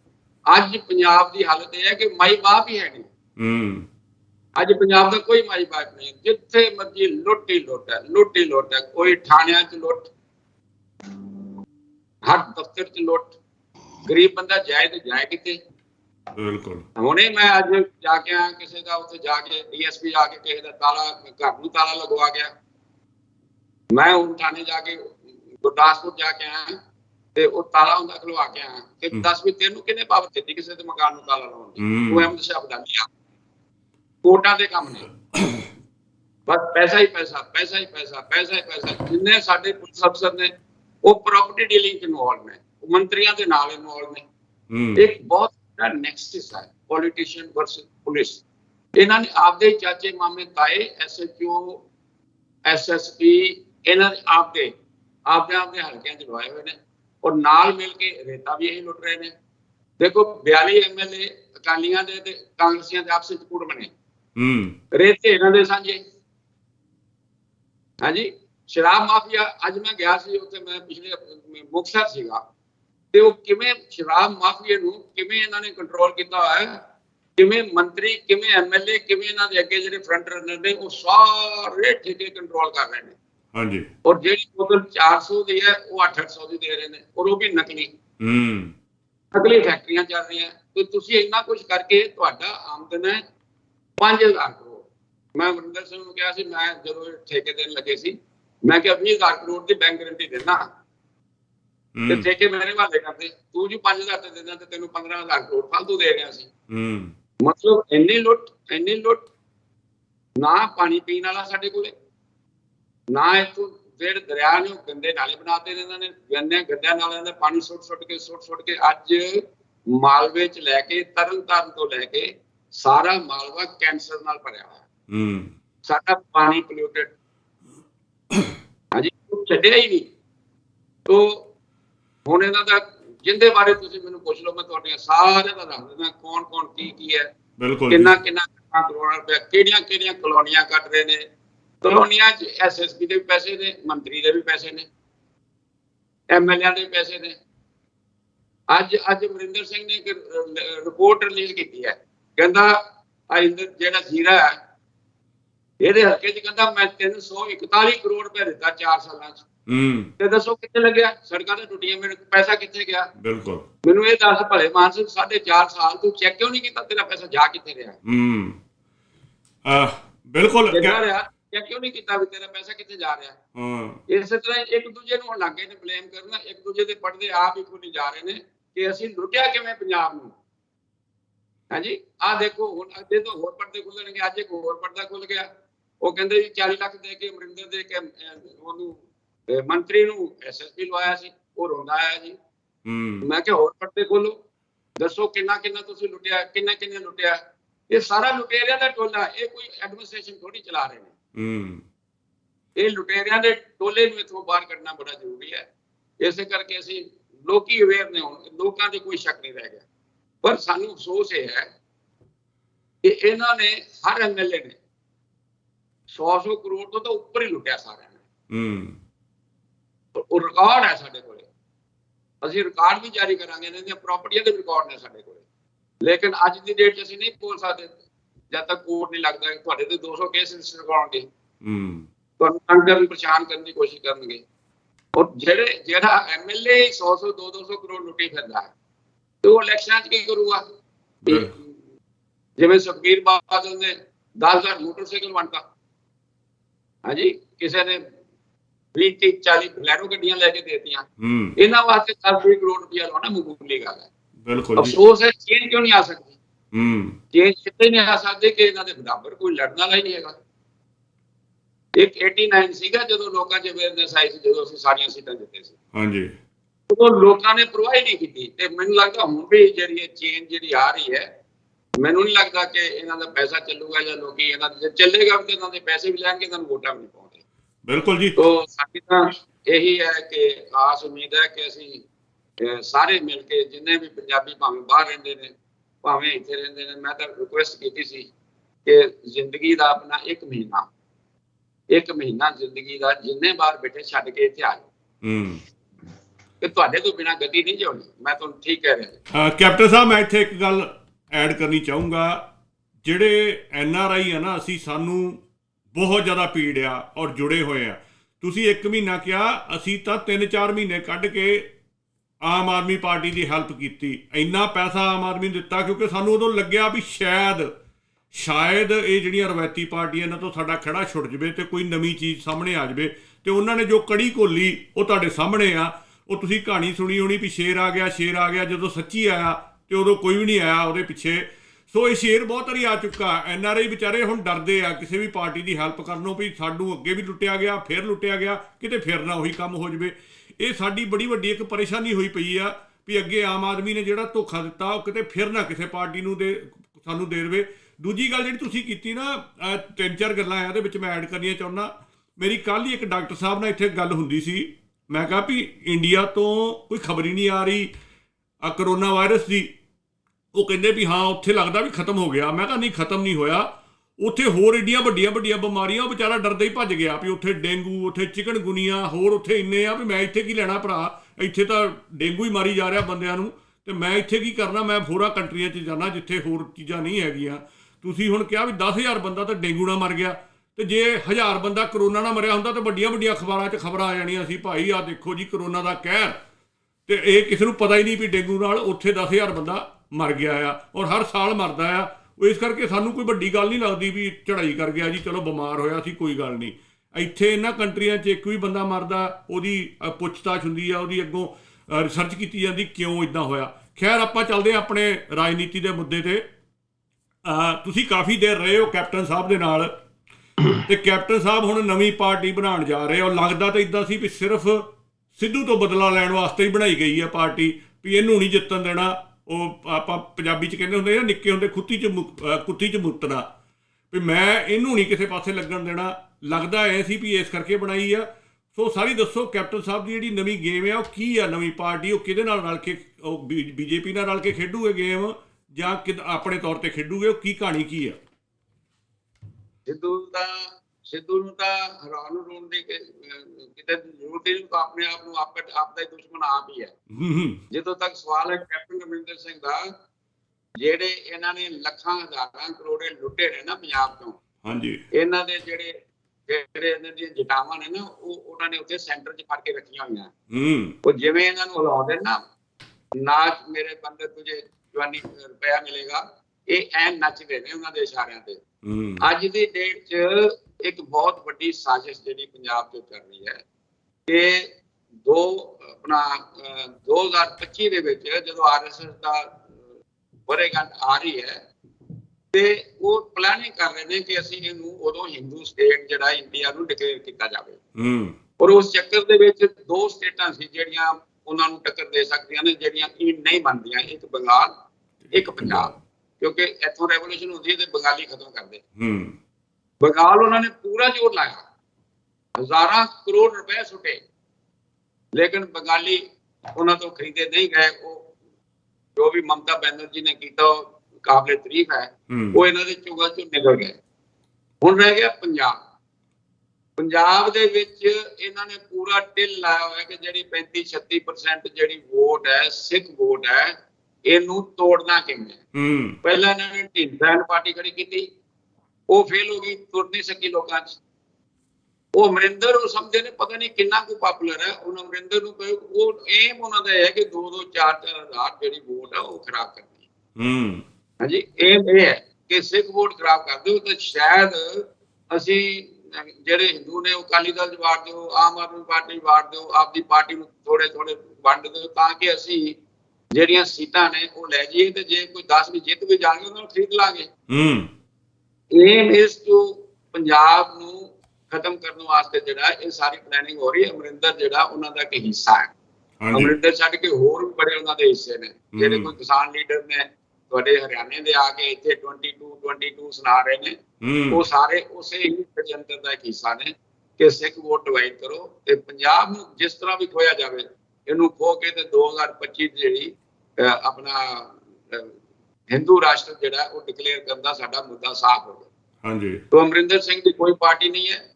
ਅਮਰਿੰਦਰ ਸਿੰਘ ਨੂੰ ਕਿਸੇ ਨੇ ਨਹੀਂ ਪੁੱਛਣਾ, ਉਹਨੂੰ ਕਹਿੰਦੇ ਤੁਸੀਂ ਆ ਕਰ ਕਿਸੇ ਪਿੰਡ 'ਚ ਜਾ ਕੇ ਮੈਨੂੰ ਚੱਕਰ ਮਾਰ ਕੇ ਦਿਖਾ ਦੇ, ਫਿਰ ਤੇਰੀ ਪਾਰਟੀ ਨੂੰ ਅਸੀਂ ਮੰਨਣਾ ਕਾਮਯਾਬ ਨੇ। ਹਵਾ 'ਚ ਤੀਰ ਨੇ ਔਰ ਕੋਈ ਇਹਨਾਂ ਦਾ ਇਹੋ ਜਿਹੀਆਂ ਪਾਰਟੀਆਂ ਦਾ ਅਸਰ ਨਹੀਂ ਪੈਂਦਾ। ਜਿਵੇਂ ਮਰਜ਼ੀ ਬੀਜੇਪੀ ਜੋੜ ਲਾ ਲੇ, ਜਿੰਨਾ ਮਰਜ਼ੀ ਇਹਨੂੰ ਪੈਸਾ ਦੇ ਲੇ, ਜਿੰਨਾ ਮਰਜ਼ੀ ਇਹਨੂੰ ਉੱਪਰ ਚੜਾ ਲੇ, ਸਾਨੂੰ ਅਮਰਿੰਦਰ ਸਿੰਘ ਦੀ ਪਾਰਟੀ ਦਾ ਕੋਈ ਫਿਕਰ ਨਹੀਂ। ਜੀ ਹਾਂਜੀ ਜਗਮੋਹਨ ਸਿੰਘ ਜੀ। ਹਾਂਜੀ ਬਿਲਕੁਲ ਜੀ। ਮੈਂ ਕੈਪਟਨ ਸਾਹਿਬ ਤੁਹਾਨੂੰ ਕਾਫੀ ਚਿਰ ਤੋਂ ਸੁਣਿਆ ਮਾਨ ਦਲ ਬਾਰੇ ਵੀ, ਜੋ ਤੁਸੀਂ ਕਿਹਾ ਵੀ ਤੁਸੀਂ ਵਨ ਆਫ ਦਾ ਫਾਊਂਡਰ ਹੋ ਮਾਨ ਦਲ ਦੇ, ਜਿਨ੍ਹਾਂ ਨੇ ਮਾਨ ਦਲ ਬਣਾਇਆ। ਆਪਾਂ ਨੂੰ ਪਤਾ ਕਿ ਤੁਸੀਂ ਜਦੋਂ ਸੰਘਰਸ਼ ਵੀ ਹੋਇਆ 1984 ਦੇ ਵਿੱਚ ਹਮਲਾ ਹੁੰਦਾ ਦਰਬਾਰ ਸਾਹਿਬ ਤੇ ਅਕਾਲ ਤਖਤ ਤੇ, ਉਦੋਂ ਵੀ ਤੁਸੀਂ ਕਾਫੀ ਸਰਗਰਮ ਰਹੇ ਆ। ਤੁਹਾਨੂੰ ਕਾਫੀ ਜਿਹੜੀ ਇਹਨੂੰ ਕਹਿੰਦੇ ਨੇ ਪੁਖਤਾ ਜਾਣਕਾਰੀ, ਤੱਥਾਂ ਦੇ ਆਧਾਰ ਤੇ ਜਾਣਕਾਰੀ ਤੁਹਾਡੇ ਕੋਲ ਉਸ ਟਾਈਮ ਵੀ ਸਾਰੀ ਹੈਗੀ ਆ। ਉਸ ਤੋਂ ਬਾਅਦ ਅਸੀਂ ਦੇਖਿਆ ਕਿ ਬਾਦਲ ਸਾਹਿਬ ਜਿਹੜੇ ਆ ਉਹ ਭੋਗਾਂ ਤੇ ਜਾਂਦੇ ਆ, ਖਾੜਕੂਆਂ ਦੇ ਦਿਨਾਂ ਨੂੰ, ਬਈ ਬਾਅਦ ਵਿੱਚ ਜਿਹੜਾ ਹੈਗਾ ਆ ਉੱਥੇ ਸਾਰਾ ਸਿਸਟਮ ਜਿਹੜਾ ਆ ਉਹ ਡਿਫਰੈਂਟ ਹੋ ਜਾਂਦਾ ਆ। ਉਹਦੀ ਅਸਲੀਅਤ ਕੀ ਆ? ਉਦੋਂ ਬਾਦਲ ਸਾਹਿਬ ਨੇ ਵੀ ਬਹੁਤ ਵਾਅਦੇ ਕੀਤੇ ਕਿ ਜੇ ਮੇਰੀ ਸਰਕਾਰ ਆ ਗਈ, ਜਿੰਨੇ ਪੁਲਿਸ ਅਫਸਰ ਆ ਉਹਨਾਂ ਤੇ ਜਿਹੜੇ ਆ ਕਰਪਟ ਜਿੰਨੇ ਵੀ ਜਿਨ੍ਹਾਂ ਨੇ ਜਾਲੀ ਪੁਲਿਸ ਮੁਕਾਬਲੇ ਕੀਤੇ ਉਹਨਾਂ ਤੇ ਜਿਹੜੀ ਨੱਥ ਪਾਈ ਜਾਊਗੀ। ਕੈਪਟਨ ਸਾਹਿਬ ਨੇ ਅਸਤੀਫਾ ਦੇ ਦਿੱਤਾ ਕਾਂਗਰਸ ਤੋਂ ਅਟੈਕ ਤੇ। ਸੋ ਇਹ ਬਾਦਲ ਕੈਪਟਨ ਇਹਨਾਂ ਦਾ ਕੀ ਸੰਬੰਧ ਆ ਕਿ ਸਾਡੇ ਦੋਨਾਂ ਨੇ ਹੀ, ਸਾਡੇ ਜਿਹੜੇ ਸੂਝਵਾਨ ਆਪਾਂ ਕਹਿ ਸਕਦੇ ਪੰਜਾਬੀ ਲੋਕ ਹੱਲੇ ਤੱਕ ਇਹਨਾਂ ਦੇ ਭੰਬਲ ਭੂਸੇ ਦੇ ਵਿੱਚੋਂ ਨਹੀਂ ਨਿਕਲ ਸਕੇ। ਇਹਦਾ ਮਾਨ ਦਲ ਨੇ ਵੀ, ਤੁਹਾਨੂੰ ਪਤਾ ਵੀ ਤੁਸੀਂ ਵੀ ਚਾਹੇ ਮਾਨ ਦਲ ਦੇ ਨਾਲ ਰਹੇ ਹੋ, ਫਾਊਂਡਰ ਹੋ, ਪਰ ਮਾਨ ਨੇ ਵੀ ਆਪਾਂ ਨੂੰ ਪਤਾ ਕੋਈ ਵਧੀਆ ਕੋਈ ਕਾਰਜਗੁਜ਼ਾਰੀ ਜਿਹੜੀ ਆ ਕੋਈ ਨਹੀਂ ਕੀਤੀ ਹੱਲੇ ਤੱਕ। ਨਹੀਂ ਤਾਂ ਉਹ ਆਪਣੀ ਜਿਹੜੀ ਆ ਜ਼ਮਾਨਤ ਕਿਉਂ ਜ਼ਬਤ ਹੁੰਦੀ ਹੈ ਉਹਨਾਂ ਦੀ। ਸੋ ਇਹਦੇ ਬਾਰੇ ਤਿੰਨਾਂ ਚੀਜ਼ਾਂ ਬਾਰੇ ਥੋੜਾ ਜਿਹਾ ਡਿਟੇਲ ਦੇ ਵਿੱਚ ਥੋੜਾ ਤਿੰਨਾਂ ਬਾਰੇ ਦੱਸੋ ਸਾਨੂੰ। ਮਾਨ ਦਾ ਤਾਂ ਮੈਂ ਦੱਸਿਆ ਤੁਹਾਨੂੰ, ਫਾਊਂਡਰ ਮੈਂ ਹੀ ਹਾਂ। 88 ਚ ਮੈਂ ਹੀ ਮਾਨ ਕਲਦਰ ਬਣਾਇਆ ਸੀ, ਅੰਮ੍ਰਿਤਸਰ ਚ ਆਫਿਸ ਮੈਂ ਹੀ ਖੋਲ੍ਹਿਆ ਸੀ, ਇੱਥੇ ਮੈਂ ਖੰਡ ਪਾਠ ਰਖਾਇਆ ਸੀ। ਮੈਂ ਸ਼ਾਇਦ ਆਲਰੇਡੀ ਤੁਹਾਨੂੰ ਦੱਸ ਚੁੱਕਿਆ। ਹਾਂਜੀ। ਜਿੱਥੋਂ ਤੱਕ ਬਾਦਲ ਸਾਹਿਬ ਦਾ ਸਵਾਲ ਹੈ, ਬਾਦਲ ਸਾਹਿਬ ਨੂੰ ਤਾਂ ਅਸੀਂ ਅੱਜ ਤੱਕ ਨਹੀਂ ਸੀ ਪਛਾਣ ਸਕੇ ਟਿਲ 84 ਔਰ ਈਵਨ ਹੁਣ ਵੀ 10 ਸਾਲ ਰਾਜ ਕਰ ਗਿਆ। ਬਾਦਲ ਸਾਹਿਬ ਕੋਲ ਕੋਈ ਐਸਾ ਤੰਤਰ ਹੈ ਜਿਹੜਾ ਐਸਜੀਪੀਸੀ ਤੇ ਕਬਜ਼ਾ ਹੁੰਦਾ ਤੇ ਉਹ ਚੱਪੇ ਤੇ ਗੁਰਦੁਆਰਿਆਂ ਨੂੰ ਯੂਜ਼ ਕਰਦੇ ਨੇ, ਐਸਜੀਪੀਸੀ ਦੇ ਮੈਂਬਰਾਂ ਨੂੰ ਡਾਇਰੈਕਸ਼ਨ ਭੇਜਦੇ ਨੇ, ਚੱਪੇ ਤੇ ਆਪਣੀ ਆਵਾਜ਼ 15 ਮਿੰਟਾਂ 'ਚ ਪਹੁੰਚਾ ਦਿੰਦੇ ਨੇ, ਜਿਹੜਾ ਸਾਧਨ ਹੋਰ ਕਿਤੇ ਨਹੀਂ ਹੈਗਾ। ਔਰ ਸੈਂਟਰਲ ਸਰਕਾਰ ਔਰ ਗਵਰਨਮੈਂਟ ਦੀਆਂ ਏਜੰਸੀਆਂ 24 ਘੰਟੇ ਬਾਦਲ ਦੇ ਨਾਲ ਨੇ। ਬਾਦਲ ਦੇ ਆਰਐਸਐਸ ਨਾਲ ਬਾਦਲ ਦੇ ਪੱਕੇ ਸੰਬੰਧ ਨੇ, ਜਿਹਦੇ ਸਾਡੇ ਕੋਲ ਪੁਖਤਾ ਸਬੂਤ ਨੇ। ਇੱਥੋਂ ਤੱਕ ਕਿ ਅਕਾਲ ਤਖਤ ਦਾ ਜਥੇਦਾਰ ਵੀ ਆਰਐਸਐਸ ਵਾਲੇ ਲਾਉਂਦੇ, ਇਹ ਆਪਦੇ ਕੋਲੋਂ ਕੋਈ ਜਥੇਦਾਰ ਨਹੀਂ ਲਾਉਂਦੇ। ਜੋ ਉਥੋਂ ਹੁਕਮ ਆਉਂਦਾ ਉਹੀ ਇੱਥੇ ਅਕਾਲ ਤਖਤ ਦਾ ਜਥੇਦਾਰ ਲੱਗਦਾ। ਤੇ ਬਾਦਲ ਸਾਹਿਬ ਜਿਹੜੇ ਨੇ ਉਹਦਾ ਤੁਸੀਂ 84 ਤੋਂ ਲੈ ਲਓ, ਉਹਨਾਂ ਦੇ ਤਾਂ ਬਰਬਾਦ ਕੀਤੇ ਅਜੇ ਤੱਕ ਲੋਕੀ ਜਿਹੜੇ ਪਏ ਨੇ। ਉਹਨਾਂ ਨੇ ਉਦੋਂ ਕਾਲ ਦਿੱਤੀ ਸੀ ਫੌਜ ਨੂੰ ਕਿ ਫੌਜੀਆਂ ਨੂੰ ਬੈਰਕਾਂ ਛੱਡ ਦਿਓ। ਔਰ ਜਿਨ੍ਹਾਂ ਨੇ ਬੈਰਕਾਂ ਛੱਡੀਆਂ ਉਹ ਸਾਡਾ 1000 ਕੁ ਸੀਗਾ ਫੌਜੀ। ਔਰ ਮੈਂ ਕਹਿੰਦਾ ਵੀ ਅਸਲੀ ਫੌਜੀ ਉਹ ਨੇ ਜਿਨ੍ਹਾਂ ਨੇ ਬੈਰਕਾਂ ਛੱਡੀਆਂ, ਜਿਹੜੇ ਸਿੱਖ ਧਰਮ ਦੇ ਨਾਲ ਸੰਬੰਧ ਰੱਖਦੇ ਸੀ, ਜਿਨ੍ਹਾਂ ਨੂੰ ਸਿੱਖ ਧਰਮ ਦਾ ਦਰਦ ਹੋਇਆ। ਤੇ ਜਿਨ੍ਹਾਂ ਨੇ ਨਹੀਂ ਛੱਡੀਆਂ ਤਾਂ ਮੈਂ ਤਾਂ ਉਹਨਾਂ ਨੂੰ ਠੀਕ ਨਹੀਂ ਸਮਝਦਾ, ਕਿਉਂਕਿ ਜੇ ਕਾਲ ਦਿੱਤੀ ਸੀ ਇਹਦੇ ਤੇ ਉਹਨਾਂ ਨੇ ਛੱਡੀਆਂ। ਜਿਨ੍ਹਾਂ ਨੇ ਛੱਡੀਆਂ ਇਹਨਾਂ ਨੇ ਰੋਲ ਕੇ ਸੁੱਟ ਦਿੱਤੇ। ਉਹ ਅੱਜ ਤੱਕ ਮੈਂ ਕੱਲ ਵੀ ਮੇਰੀ ਗੱਲ ਹੋਈ ਸੀ ਧਾਰੀਵਾਲ ਜਿਹੜਾ ਇਹਨਾਂ ਦਾ ਪ੍ਰਧਾਨ ਹੈ, ਤੇ ਉਹ ਕਹਿੰਦਾ ਵੀ ਅਸੀਂ ਕੁਝ ਕੁ ਬੰਦੇ ਠੀਕ ਹਾਂ, ਬਾਕੀ ਪਰਿਵਾਰਾਂ ਦੀ ਸਾਡੀ ਬਹੁਤ ਬੁਰੀ ਹਾਲਤ ਹੈ। ਨਾ ਸਾਨੂੰ ਕੋਈ ਪੈਨਸ਼ਨ, ਨਾ ਸਾਡੀ ਕੋਈ ਨੌਕਰੀ, ਨਾ ਸਾਨੂੰ ਕੋਈ ਹੋਰ। ਤੇ ਇਹਨਾਂ ਨੇ ਸਾਨੂੰ ਬਰਬਾਦ ਕਰਤਾ। ਨਾ ਐਸਜੀਪੀਸੀ ਨੇ ਕੁਝ ਦਿੱਤਾ, ਨਾ ਅਕਾਲੀਆਂ ਨੇ ਕੁਝ ਦਿੱਤਾ। ਇਹ 800 ਬੰਦਿਆਂ ਨੂੰ ਰੀਇਨਸਟੇਟ ਨਹੀਂ ਕਰ ਸਕੇ ਵੀ ਤੁਸੀਂ ਆਪਦੇ ਕੋਲੋਂ ਨੌਕਰੀਆਂ ਦੇ ਦਿਓ। ਜੇ ਤੁਸੀਂ ਕੱਖ ਨਹੀਂ ਕਰ ਸਕਦੇ ਤੇ ਫਿਰ ਉਹਨਾਂ ਦੀ 5000 ਰੁਪਏ ਮਹੀਨਾ ਪੈਨਸ਼ਨ ਬੰਦ ਦਿਓ। ਬਿਲਕੁਲ। ਜੇ ਤੁਸੀਂ ਆਪ ਹਜ਼ਾਰਾਂ ਕਰੋੜਾਂ ਦੀਆਂ ਬੱਸਾਂ ਪਾ ਸਕਦੇ ਜੇ, 1500 ਬੱਸਾਂ ਪਾ ਸਕਦੇ, 1.5 ਕਰੋੜ ਦੀ ਇੱਕ ਬੱਸ ਹੈ। ਜੇ ਤੁਸੀਂ 7 ਸਟਾਰ ਉੱਤੇ 1200 ਕਰੋੜ ਦਾ ਹੋਟਲ ਬਣਾ ਸਕਦੇ ਚੰਡੀਗੜ੍ਹ ਕੋਲੇ, ਜੇ ਤੁਸੀਂ ਗੁੜਗਾਉਂ 'ਚ ਹੋਟਲ ਬਣਾ ਸਕਦੇ ਜੇ, ਤੁਸੀਂ ਅਮਰੀਕਾ 'ਚ ਪ੍ਰਾਪਰਟੀਆਂ ਖਰੀਦ ਸਕਦੇ ਜੇ, ਤੇ ਤੁਸੀਂ 800 ਬੰਦੇ ਜਿਨ੍ਹਾਂ ਨੇ ਸਿੱਖ ਕੌਮ ਵਾਸਤੇ ਕੁਰਬਾਨੀਆਂ ਕੀਤੀਆਂ, ਜਿਨ੍ਹਾਂ ਨੇ ਸਿੱਖ ਇਤਿਹਾਸ ਵਾਸਤੇ ਜਿਹੜੀ ਕੁਰਬਾਨੀ ਦਿੱਤੀ, ਉਹਨਾਂ ਨੂੰ ਤੁਸੀਂ ਸੈਟਲ ਕਰਕੇ ਕੀ ਮੈਸੇਜ ਦਿੱਤਾ ਲੋਕਾਂ ਨੂੰ ਕਿ ਅੱਗੇ ਤੋਂ ਜੋ ਵੀ ਕੁਰਬਾਨੀ ਦੇਗਾ ਉਹਦਾ ਇਹੀ ਹਾਲ ਕਰਾਂਗੇ ਜੋ ਧਰਮੀ ਫੌਜੀਆਂ ਦਾ ਹੋਇਆ। ਤੋਂ 78 ਤੋਂ ਲੈ ਕੇ ਹੁਣ ਤੱਕ ਮੈਂ ਇਹ ਵਿਚਰਦਾ ਰਿਹਾ ਇਹਨਾਂ ਦੇ ਵਿੱਚ। ਮੈਂ ਮੂਵਮੈਂਟ ਦੇ ਵਿੱਚ ਵੀ ਹਿੱਸੇਦਾਰ ਰਿਹਾ, ਮੈਂ ਹਰ ਚੀਜ਼ ਨੂੰ ਵਾਚ ਕਰਦਾ ਰਿਹਾ। ਤੇ ਉਹ ਸਾਰਾ ਜਿਹੜਾ ਇਤਿਹਾਸ ਹੈ ਉਹ ਜਿਵੇਂ ਜਿਵੇਂ ਅੱਗੇ ਵਧਦਾ ਰਿਹਾ। ਬਲੂ ਸਟਾਰ ਕਿਹਨੇ ਕਰਾਇਆ? ਬਲੂ ਸਟਾਰ ਵੀ ਬਾਦਲ ਸਾਹਿਬ ਨੇ ਖੁਦ ਕਰਵਾਇਆ, ਦੌਰਾ ਸਾਹਿਬ ਨੇ ਕਰਵਾਇਆ। ਇਹਨਾਂ ਨੇ ਲੈਟਰ ਲਿਖੀ, ਲੈਟਰ ਲੈ ਕੇ ਤੁਹਾਨੂੰ ਲੈਟਰ ਭੇਜੀ ਗਈ ਕਿ ਜਲਦੀ ਕਰਵਾਓ ਨਹੀਂ ਤਾਂ ਸਾਡੀ ਜਾਨ ਨੂੰ ਖਤਰਾ ਹੈ। ਇਹ ਲੈਟਰ ਔਨ ਰਿਕਾਰਡ ਨੇ ਸਾਰੇ। ਹਾਂਜੀ, ਇਹ ਵਾਸਤੇ ਸੰਤਾਂ ਨੂੰ ਐਲੀਮੀਨੇਟ ਕਰਵਾਉਣਾ ਹੈ ਤੇ ਜੇ ਸੰਤ ਐਲੀਮੀਨੇਟ ਨਹੀਂ ਹੁੰਦੇ ਤਾਂ ਆਪਣਾ ਤਾਂ ਬਚਣਾ ਕੱਖ ਨਹੀਂ। ਤੇ ਸੰਤ ਨੂੰ ਐਲੀਮੀਨੇਟ ਕਰ ਦਿੱਤਾ ਗਿਆ। ਬਲੂ ਸਟਾਰ ਕਰਵਾਉਣ ਵਾਲੇ ਵੀ ਤੇ ਬਲੂ ਸਟਾਰ ਤੋਂ ਬਾਅਦ ਫਾਇਦਾ ਚੁੱਕਣ ਵਾਲੇ ਵੀ ਹੈ ਤੇ ਸਿੱਖ ਕੌਮ ਨੂੰ ਐਸਾ ਭੰਮੜਪੁਰ ਸਹਿਜ ਪਾ ਕੇ ਰੱਖਿਆ ਇਹਨਾਂ ਨੇ ਕਦੀ ਸਮਝ ਹੀ ਨਹੀਂ ਆਉਣ ਦਿੱਤੀ। ਇਹ ਤਾਂ ਹੁਣ ਜਦੋਂ 3 ਬਿੱਲ ਆਏ ਨੇ, ਐਸੀ ਕਿਸਾਨੀ ਮੂਵਮੈਂਟ आई है, ऐसा किसान जागया, ऐसी अवेयरनेस आई है कि इन्हां दी एक चीज लोकां नूं पता लग गई कि ये कौन ने, ये कित्थों आए ने, इन्हां दी असलियत की है और किवें इन्हां ने पंजाब नूं खाधा, किवें इन्हां ने सिख कौम नूं खत्म कीता। अज दी डेट च अगर तुसीं देखो कि जिहड़े साडे जिहड़ा सुखबीर बादल पहुंच गया उत्थे अमित शाह कोले, साडा कहंदा जिहड़ा समान फौज चुक के लै गई, सानू समान वापस दिओ। समान तां ब्रिगेडियर सानी ने सितंबर 1984 च वापस करता सी। बिल्कुल। और उहदे च भान सिंह दे दस्तखत ने ते कुलवंत सिंह दे दस्तखत ने सैकटरियां दे, और कापी मेरे कोल पई है। क्या समान असीं रिसीव कीता, इंटैक्ट रिसीव कीता। ये वो सारा समान ये बेच के खा गए ने। इन्हां ने जिहड़ा गुरु ग्रंथ साहब हातमी सिंह सी, गुरु गोबिंद सिंह साहब दे आपदे दस्तखत नाल ऑथेंटिकेटेड कीता सी, वो भी कैलीफोर्निया च बेचिया 13-14 करोड़ दा। ये इथों टैचियां च बंद कर करके ले गए ने। ये हीरे जवाहरात उतों तोशेखाने चों कढ के खा गए ने। ये 27 हुक्मनामे सी गुरु साहिबाना दे, 27 हुक्मनामे दे हुक्मनामे फोटो कापियां साडे कोल ने, कलर्ड फोटो कापियां, बाकी ये बेच दिते जे इन्हां ने सारे। तो ये तां सिख कौम दा विरसा ते सिख कौम नूं डिस्ट्रॉय करन च लगे हुए ने। ये नहीं पता आरएसएस दे ने, ये नहीं पता कितों हो रहे ने। ये तां बहुत वड्डा एक कलंक ने सिख कौम ते। लेकिन मेरा बेटा मैनूं कहंदा पापा जो तुसीं इन्नियां गल्लां करदे जे, अजे भी बादलां दा कहंदा इकट्ठ हुंदा 50-50 हज़ार दा इकट्ठ हो जांदा। इन्हां ने गुंडे पाले हुए ने, इन्हां ने बंदे पाले हुए ने। शराब माफिया वाला 1000-5000, रेता माफिया वाला 2000, इन्हां ने पाले हुए जे अपना केबल माफिया वाले। जदों उन्हां दा हुक्म लाउंदे ने भेजो 10-10 बंदे, और वो 10,000 बंदा 10,000 बंदे भेज के गड्डियां च भेजदे ने, नाल शराबां दीयां बोतलां दिंदे ने, उन्हां नूं 500 रुपया दिहाड़ी दिंदे ने, लाख दा इकट्ठ कर दिंदे ने। लोकी कहंदे बल्ले बल्ले बादशाह दा बड़ा इकट्ठ। तो ये सारा सिस्टम साडा इस तरह जकड़िया पिया है कि आम बंदे दी समझ दे विच आउणा ये उनदी समझ तो बाहर है। ते आम असीं प्रभावित हो जांदे हैं, बल्ले बल्ले आ गए बादल दोबारा। लोकी तुहानूं पिंडां 'च वड़न नहीं दे रहे, सड़कां तो तुहानूं लंघण नहीं दे रहे, तुसीं सानूं दुबारा आण के कहानियां सुना रहे जे। तो ये सारा सिस्टम जिहड़ा क्लीन अप जिहड़ा है ना जी, ये मेरा ख्याल है टाइम आ गया 2022 च ਇਹ ਸਿਸਟਮ ਨੂੰ ਅਸੀਂ ਕਲੀਨ ਅਪ ਕਰਨ ਵਾਸਤੇ ਕਾਫੀ ਕਾਮਯਾਬ ਹੋ ਜਾਵਾਂਗੇ। ਬਿਲਕੁਲ ਜੀ। ਇਹਦੇ ਵਿੱਚ ਇੱਕ ਸਵਾਲ ਨਿਕਲਦਾ ਆ, ਤੁਸੀਂ ਕਿਸਾਨ ਅੰਦੋਲਨ ਦੀ ਗੱਲ ਕੀਤੀ, ਕਿਉਂਕਿ ਇਸ ਟਾਈਮ ਕਿਸਾਨ ਅੰਦੋਲਨ ਜਿਹੜਾ ਪੀਕ ਤੇ ਆ। ਸੋ ਕਿਸਾਨ ਅੰਦੋਲਨ ਦੇ ਵਿੱਚ ਜਿਹੜਾ ਇਹ ਪੱਤਾ ਖਿਲਿਆ ਜਾ ਰਿਹਾ ਆ, ਕਿਉਂਕਿ ਤੁਸੀਂ ਤੁਹਾਡੇ ਤੋਂ ਵੱਧ ਜੇ ਕੋਈ ਪੰਥਕ ਕਹੀਏ ਤਾਂ ਪੰਥਕ ਵੀ ਕੋਈ ਹੈ ਨਹੀਂ ਸ਼ਖਸੀਅਤ ਸਾਡੇ ਸਾਹਮਣੇ।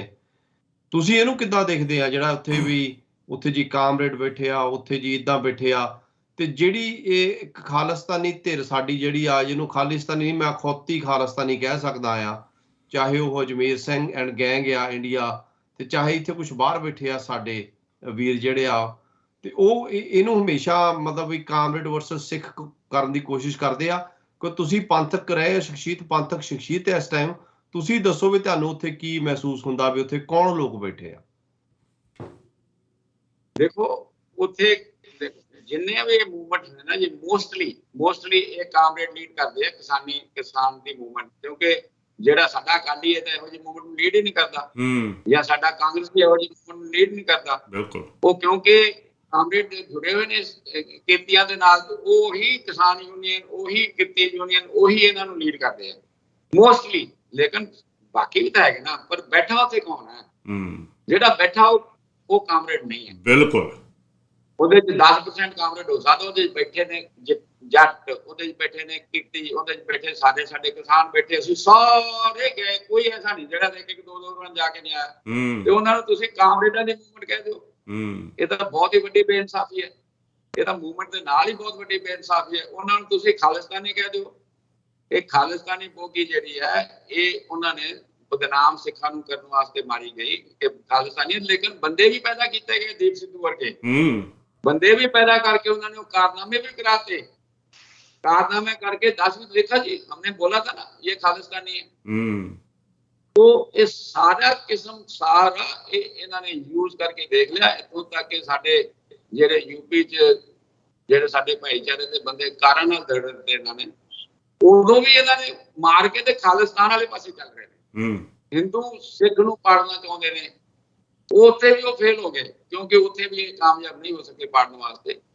लेकिन सारा सिलसिला जिहड़ा है किसानी मूवमेंट का बहुत वधिया कंट्रोल है। 22-32 जथेबंदियां भावें चंगियां ने भावें माड़ियां ने, मूवमेंट नूं उन्होंने सेध बहुत वधिया दित्ती है ते अजे तक तां कामयाब ने। अगे उन्हां दा की भविष्य निकलदा जां की नहीं निकलदा वो सारा आपां नूं देखना पएगा।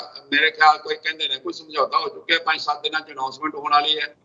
वो की समझौता होया, या तो सिख संगत टेबल ते रख देण लोकां दी ते या उठन के टाइम ते रखणगे, ये उन्हां ते डिपेंड करदा। मैं किसान जथेबंदियां ते कोई भी कमेंट नहीं कर सकदा क्योंकि मैं उन्हां नूं जिहड़ा जो भी अज तक वो चल रहे ने अज तक वो ठीक ही चले ने। जे 1-2 गलत चले ने ते उन्हां नूं उसे वेले लोकां ने सबक सिखाता, वो वापस ट्रैक ते फिर आ गए। बिल्कुल, ਧੰਨਵਾਦ ਜੀ। बहुत वधिया तुसीं जिहड़ी गल कीती भई हाले बहुते लोकां नूं ਸਾਡੀ ਇੱਕ ਪ੍ਰੋਬਲਮ ਹੈ, ਅਸੀਂ ਫਟਾਫਟ ਕਮੈਂਟ ਕਰਨ ਲੱਗ ਪੈਂਦੇ, ਸਟੇਟਮੈਂਟਾਂ ਦੇਣੀਆਂ ਸ਼ੁਰੂ ਕਰ ਦਿੰਦੇ। ਜਦੋਂ ਜਿੰਨਾ ਚਿਰ ਸਾਨੂੰ ਉਸ ਗੱਲ ਦੀ ਪੂਰੀ ਨੌਲੇਜ ਨਾ ਹੋਵੇ ਉਹ ਤੁਹਾਡੇ ਤੋਂ ਸਿੱਖਣਾ ਚਾਹੀਦਾ। ਉਸ ਗੱਲ ਬਾਰੇ ਸਟੇਟਮੈਂਟ ਨਹੀਂ ਦੇਣੀ ਚਾਹੀਦੀ, ਜਿਹਦੇ ਬਾਰੇ ਤੁਹਾਨੂੰ ਪੂਰੀ ਜਾਣਕਾਰੀ ਹੋਵੇ ਉੱਤੇ ਤੁਸੀਂ ਸਟੇਟਮੈਂਟ ਦਿਓ, ਉਹ ਠੀਕ ਹੈ। ਇੱਕ ਸਵਾਲ ਸਾਡਾ ਉੱਤੇ ਆਇਆ, ਉਹ ਕਹਿੰਦੇ ਵੀ ਕੈਲੀਫੋਰਨੀਆ 'ਚ ਕਿਹਦੇ ਕੋਲ ਗੁਰੂ ਗ੍ਰੰਥ ਸਾਹਿਬ ਦਾ ਸਰੂਪ ਆ? ਜੇ ਤੁਹਾਨੂੰ ਕੋਈ ਮਾੜੀ ਮੋਟੀ ਨੌਲੇਜ ਆ ਦੱਸੋ, ਜਿਹੜਾ ਤੁਸੀਂ ਕਹਿੰਦੇ ਵੀ ਵੇਚਿਆ ਆ ਕੋਈ ਮਾੜੀ ਮੋਟੀ ਕੋਈ ਉਹਦੇ ਬਾਰੇ ਹੋਵੇ ਉਹ ਦੱਸੋ। ਦੂਜੀ ਗੱਲ ਜਿਹੜੀ ਅਗਲੀ ਆਪਾਂ ਕਰਦੇ ਹਾਂ ਚੰਨੀ ਸਾਹਿਬ ਬਾਰੇ, ਮੈਂ ਅੱਜ ਹੀ ਸਵੇਰੇ ਉਹਨਾਂ ਦਾ ਇੱਕ ਬਿਆਨ ਸੁਣ ਰਿਹਾ ਸੀ। ਉਹ ਮਨਪ੍ਰੀਤ ਬਾਦਲ ਦੇ ਨਾਲ ਖੜੇ ਹੋ ਕੇ ਮੀਡੀਆ ਨੂੰ ਦੱਸ ਰਹੇ ਸੀ ਵੀ ਇੱਕ ਪੁਲ ਕੋਈ ਬਣ ਰਿਹਾ ਆ ਉੱਥੇ ਮਾਛੀਵਾੜੇ ਤੇ 115 ਕਰੋੜ ਇਹਦੇ ਉੱਤੇ ਲੱਗ ਰਿਹਾ ਆ ਵੀ ਮੈਂ ਆਪਣੇ ਏਰੀਏ ਦੇ ਵਿੱਚ ਬਹੁਤ ਵੱਡੀ ਇੱਕ ਕਾਮਯਾਬੀ ਆ। ਤੇ ਉਹ ਇੱਦਾਂ ਕਰ ਰਹੇ ਸੀ ਸ਼ੋਅ ਜਿੱਦਾਂ ਸਾਰਾ ਕੁਝ ਮਨਪ੍ਰੀਤ ਬਾਦਲ ਕਰ ਰਿਹਾ ਵਾ, ਤੇ ਜਦ ਕਿ ਮੁੱਖ ਮੰਤਰੀ ਉਹ ਚੰਨੀ ਆ। ਤੇ ਆਹ ਦੇਖੋ ਜੀ ਹੁਣ ਬਾਦਲ ਸਾਹਿਬ ਤੁਹਾਡੇ ਨਾਲ ਗੱਲ ਕਰੂਗੇ ਇਹਦੇ ਬਾਰੇ। ਹੁਣ ਮੇਰਾ ਸਵਾਲ ਇਹ ਆ ਵੀ 5 ਸਾਲ ਤੋਂ ਤੁਹਾਡੀ ਸਰਕਾਰ ਚੱਲ ਰਹੀ ਆ, ਤੁਸੀਂ 5 ਸਾਲਾਂ ਤੋਂ MP ਹੋ, ਤੁਹਾਡੇ 'ਚ ਇੰਨੀ ਹਿੰਮਤ ਹੈ ਨਹੀਂ ਸੀ ਵੀ ਤੁਸੀਂ ਆਪਣੇ ਪਿੰਡ ਦਾ ਆਪਣੇ ਏਰੀਏ ਵਾਲਾ ਪੁਲ ਹੀ ਇੱਕ ਬਣਵਾ ਸਕਦੇ। ਉਹਦੇ ਵਾਸਤੇ ਮੁੱਖ ਮੰਤਰੀ ਬਣਨਾ ਪੈਂਦਾ ਆ ਆਪਣੇ ਏਰੀਏ ਦਾ ਪੁਲ ਬਣਾਉਣ ਵਾਸਤੇ। ਤੇ ਫਿਰ ਕਿੰਨੇ ਕੁ ਮੁੱਖ ਮੰਤਰੀ ਬਣੂਗੇ ਪੰਜਾਬ ਦੇ ਜਿਨ੍ਹਾਂ ਨੇ ਆਪਣਾ ਏਰੀਆ ਸੈੱਟ ਕਰਨਾ ਹੈ? ਤੁਸੀਂ ਮੈਨੂੰ ਇੱਕ ਗੱਲ ਦਾ ਜਵਾਬ ਦਿਓ ਕਿ 3 ਮਹੀਨਿਆਂ 'ਚ 2 ਮਹੀਨੇ ਰਹਿ ਗਏ, 2 ਮਹੀਨੇ 'ਚ ਪੁਲ ਬਣ ਕੇ ਤਿਆਰ ਹੋ ਜਾਏਗਾ ਜਿਹਦੇ ਤੇ 130 ਕਰੋੜ ਲੱਗਣਾ? ਬਿਲਕੁਲ, ਪੱਥਰ ਤੇ ਨਾਲ ਜਿੰਨੇ ਮਰਜ਼ੀ ਰਖਵਾ ਲਓ। ਮੈਨੂੰ ਚੰਨੀ ਸਾਹਿਬ ਇੱਕ ਗੱਲ ਦਾ ਜਵਾਬ ਦੇਣ ਕਿ ਜਿਹੜੇ ਉਹ ਬੱਚਿਆਂ ਨੂੰ ਡਾਂਗਾ ਮਾਰਦੇ ਫਿਰਦੇ ਨੇ, ਜਿਨ੍ਹਾਂ ਨੂੰ ਬੱਚਿਆਂ ਨੂੰ ਤੁਸੀਂ ਘਸੀਟ ਦੇ 8-9 ਹਜ਼ਾਰ 'ਚ ਕੋਈ ਬੱਚਿਆਂ ਨੂੰ ਰੋਟੀ ਖਵਾ ਸਕਦਾ?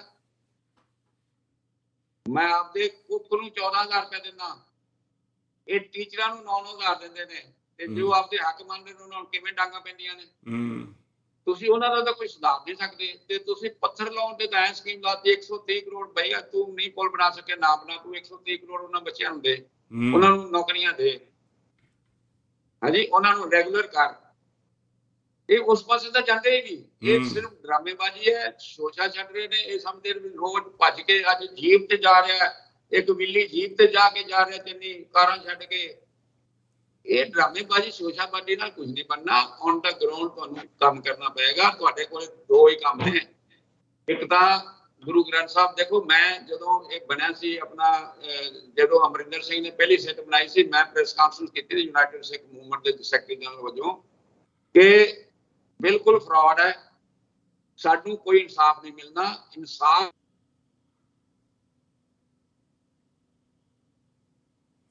ਹਾਂਜੀ, ਉਹਨਾਂ ਨੂੰ ਫੋਨ ਆ ਗਿਆ, ਦੁਬਾਰਾ ਜੁਆਇਨ ਕਰਨਗੇ ਆਪਾਂ ਨੂੰ। ਫੋਨ ਕੱਟਿਆ ਗਿਆ ਉਹਨਾਂ ਦਾ। ਹਾਂਜੀ, ਮੈਂ ਨਾ ਬੜਾ ਹੈਰਾਨ ਹੋਇਆ ਸਵੇਰੇ ਸੁਣ ਕੇ ਉਹ ਗੱਲ ਚੰਨੀ ਸਾਹਿਬ ਦੀ ਵੀ ਬੜੇ ਕਹਿੰਦੇ ਦੇਖੋ ਜੀ ਮੇਰੇ ਏਰੀਏ ਦੇ ਵਿੱਚ ਹੁਣ ਇਹ ਪੁਲ ਬਣ ਰਿਹਾ ਤੇ ਮਨਪ੍ਰੀਤ ਬਾਦਲ ਹੁਣੀ ਬਣਾਉਗੇ ਇਹ। ਤੇ ਉਹ ਅੱਗੋਂ ਮਨਪ੍ਰੀਤ ਬਾਦਲ ਪੂਰੀ ਉਹ ਦੇ ਰਹੇ। ਹਾਂਜੀ ਹਾਂਜੀ, ਕਰੋ ਕੰਟੀਨਿਊ ਉੱਥੇ ਜਿੱਥੋਂ ਤੁਸੀਂ ਛੱਡੀ ਸੀ। ਹਾਂਜੀ ਹਾਂਜੀ, ਸੌਰੀ ਜੋ ਡਿਸਟਰਬ ਹੋ ਗਿਆ ਸੀ। ਮੈਂ ਕੀ ਕਹਿ ਰਿਹਾ ਸੀ, ਆਪਾਂ ਚੰਨੀ ਬਾਰੇ ਗੱਲ ਕਰ ਰਹੇ ਚੰਨੀ ਬਾਰੇ ਗੱਲ ਕਰ ਰਹੇ ਸੀ। ਹਾਂਜੀ ਹਾਂ, ਤੇ ਮੈਂ ਇਹ ਕਹਿ ਰਿਹਾ ਕਿ ਜਿੱਥੇ ਤੁਸੀਂ ਕਿਸੇ ਸਾਹਮਣੇ ਬੱਚਿਆਂ ਨੂੰ ਉਹਨਾਂ ਨੂੰ ਨੌਕਰੀਆਂ ਦਿਓ। ਉਹਨਾਂ ਨੂੰ ਹੁਣ ਤੱਕ ਡਾਂਗਾ ਮਾਰ ਰਹੇ ਜੇ, ਐਡੇ ਐਡੇ ਹੋਣਹਾਰ ਬੱਚੇ ਧੱਕੇ ਖਾਂਦੇ ਫਿਰਦੇ ਨੇ। ਤੁਹਾਡੇ 45 ਕਾਲਜ ਨੇ, 45 ਕਾਲਜ ਦੇ ਵਿੱਚ 250 ਟੀਚਰ ਹੈ, 1200 ਟੀਚਰਾਂ ਦੀਆਂ, ਪ੍ਰੋਫੈਸਰਾਂ ਦੀਆਂ, ਲੈਕਚਰਾਂ ਦੀਆਂ ਪੋਸਟਾਂ ਖਾਲੀ ਪਈਆਂ ਨੇ। ਬੱਚੇ ਸਾਡੇ ਪੜ੍ਹਨ ਤੋਂ ਬੈਠੇ ਹੋਏ ਨੇ। ਤੁਸੀਂ ਉਹ ਪੋਸਟਾਂ ਭਰੋ। ਤੁਸੀਂ 130 ਕਰੋੜ ਉੱਥੇ ਲਗਾਓ ਜਿੱਥੇ ਸਾਨੂੰ ਪੰਜਾਬ ਨੂੰ ਕੋਈ ਫਾਇਦਾ ਹੋਵੇ। ਜੇ 75 ਸਾਲ ਕੋਲ ਨਹੀਂ ਨਾ ਲੱਗਿਆ, ਕੋਈ ਗੱਲ ਨਹੀਂ, 2 ਸਾਲ ਹੋਰ ਨਾ ਲੱਗੇ। ਜੇ ਤੁਸੀਂ ਸਾਡਾ ਸਟਰਕਚਰ ਨਹੀਂ ਖਤਮ ਕਰਦੇ, ਤੁਸੀਂ 130 ਕਰੋੜ ਚੋਂ 7 ਕਰੋੜ ਦੀ ਇੱਕ MRI ਮਸ਼ੀਨ ਲਾਉਂਦੀ ਹੈ। 10 MRI ਮਸ਼ੀਨਾਂ ਲਗਾਓ ਸਾਡੇ ਹਸਪਤਾਲਾਂ 'ਚ। 5 ਲੱਖ ਦੀ ਆਉਂਦੀ ਹੈ ਮਸ਼ੀਨ ਆਪਣੀ, ਆਈ ਯਾਰ ਦੇਖਦੇ 5 ਲੱਖ ਦੀ ਮਸ਼ੀਨ ਆਉਂਦੀ ਹੈ ਆਪਣੀ ਡਾਇਲਿਸਿਸ ਦੀ। 35 ਰੁਪਏ ਡਾਇਲਿਸਿਸ ਦੇ ਲੋਕੀ ਦੇ ਰਹੇ ਨੇ ਬਾਹਰ ਪ੍ਰਾਈਵੇਟ। ਤੁਹਾਡੇ ਕੋਲ ਇੱਕ ਵੀ ਅਫਸਰ ਡਾਇਲਿਸਿਸ ਮਸ਼ੀਨ ਨਹੀਂ ਹੈ। ਤੁਸੀਂ ਉੱਥੇ 200 ਡਾਇਲਿਸਿਸ ਮਸ਼ੀਨਾਂ ਲਗਾਓ। तो ये सारी ड्रामेबाजी है। उन्होंने पता ना ਅਸੀਂ ਪੁਲ ਬਣਾਉਣਾ ਤੇ ਨਾ ਪੁਲ ਬਣਨਾ ਤੇ ਨੀ ਪੱਥਰ ਰੱਖੋ ਤੇ ਮੈਂ ਚੰਨੀ ਦੀ ਤਾਰੀਫ ਕਰੀ ਜਾਣਾ ਤੇ ਮਨਪ੍ਰੀਤ ਦੀ ਤਾਰੀਫ ਕਰੀ ਚੱਲੇ, ਇੱਕ ਦੂਜੇ ਦੀ ਤਾਰੀਫ ਕਰੀ ਚੱਲੋ। ਬਿਲਕੁਲ ਇਹ ਹੋ ਗਿਆ। ਇਹ ਬਹੁਤ ਦੇਰ ਤੋਂ ਹੁੰਦਾ ਰਿਹਾ ਜੀ। ਤੁਸੀਂ ਮੇਰੀ ਬੈਕ ਖੁਰਕੋ ਤੇ ਮੈਂ ਤੇਰੀ ਬੈਕ ਖੁਰਕੂੰਗਾ ਤੇ ਇਦਾਂ ਹੀ ਕੰਮ ਚੱਲੀ ਜਾਂਦਾ ਉੱਥੇ ਪੰਜਾਬ ਦੇ ਵਿੱਚ। ਉਹ ਚਾਹੇ ਕਾਂਗਰਸ ਤੇ ਅਕਾਲੀਆਂ ਦਾ ਹੋਵੇ, ਚਾਹੇ ਹੁਣ ਹੋਵੇ ਚੰਨੀ ਸਾਹਿਬ ਤੇ ਦੂਜਿਆਂ ਦਾ, ਕੈਪਟਨ ਦਾ, ਜਾਂ ਸਾਰੇ ਅੰਦਰੋਂ ਇੱਕੋ ਹੀ ਨੇ। ਜਦੋਂ ਤੁਸੀਂ ਇਹਨਾਂ ਨੂੰ ਧਿਆਨ ਨਾਲ ਦੇਖਦੇ ਹੋ, ਇੱਕੋ ਥਾਲੀ ਦੇ ਚੱਟੇ ਬੱਟੇ ਨੇ। ਸਾਰੀਆਂ ਗੇਮਾਂ ਰਲ ਮਿਲ ਕੇ ਖੇਡੀਆਂ ਜਾਂਦੀਆਂ। ਇੱਦਾਂ ਕਦੇ ਨਹੀਂ ਹੁੰਦਾ ਵੀ 1 ਜਾਂ 2 ਮਹੀਨੇ ਦੇ ਵਿੱਚ ਕੋਈ ਵੱਖਰਾ ਸੁਧਾਰ ਆ ਜਾਵੇ। ਇਹ ਸਿਰਫ ਔਰ ਸਿਰਫ ਚੰਨੀ ਸਾਹਿਬ ਨੂੰ ਇਸੇ ਕਰਕੇ ਲਾਇਆ ਗਿਆ ਸੀ, ਇੱਕ ਤਾਂ ਦਲਿਤ ਪੱਤਾ ਖੇਡਿਆ ਜਾਵੇ। ਇਹ ਜਿਹੜੇ ਬਾਕੀ ਕਹਿ ਰਹੇ ਅਸੀਂ ਡਿਪਟੀ CM ਬਣਾਵਾਂਗੇ, ਅਸੀਂ ਦਿਖਾ ਦਈਏ ਵੀ ਅਸੀਂ ਤਾਂ CM ਬਣਾਤਾ, ਔਰ ਉਹ ਇਹਨਾਂ ਨੇ ਖੇਡਿਆ ਵੀ ਸ਼ੁਰੂ ਦੇ ਵਿੱਚ, ਦੇਖੋ ਜੀ ਅਸੀਂ ਦਲਿਤ ਬਣਾਤਾ CM। ਜਦ ਕਿ ਜਦੋਂ ਸਿੱਖੀ ਦੀ ਗੱਲ ਆਉਂਦੀ ਉਹਦੇ ਵਿੱਚ ਤਾਂ ਕੋਈ ਦਲਿਤ ਨਹੀਂ ਹੁੰਦਾ, ਕੋਈ ਕੁਛ ਨਹੀਂ, ਸਿੱਖ ਹੀ ਹੁੰਦਾ ਆ। ਪਰ ਇਹਨਾਂ ਨੇ ਖੇਡਿਆ ਔਰ ਸਾਰੇ ਖੇਡ ਰਹੇ ਆ। ਐਂਡ ਵਿੱਚ ਤੁਸੀਂ ਜਗਮੋਹਨ ਸਿੰਘ ਜੀ ਕੋਈ ਕੈਪਟਨ ਸਾਹਿਬ ਕੋਲ ਸਵਾਲ ਕਰਨਾ ਚਾਹੋ ਜਾਂ ਕੋਈ ਗੱਲਬਾਤ? ਆਪਣਾ ਟਾਈਮ ਹੋ ਚੁੱਕਾ ਆ। ਹਾਂਜੀ, ਮੈਂ ਇਹ ਕਹਿਣਾ ਸੀ ਆਪਣਾ ਟਾਈਮ, ਮੈਂ ਵੀ ਇਹ ਕਹਿਣ ਲੱਗਾ ਸੀ ਆਪਣਾ ਟਾਈਮ ਹੋ ਚੁੱਕਾ।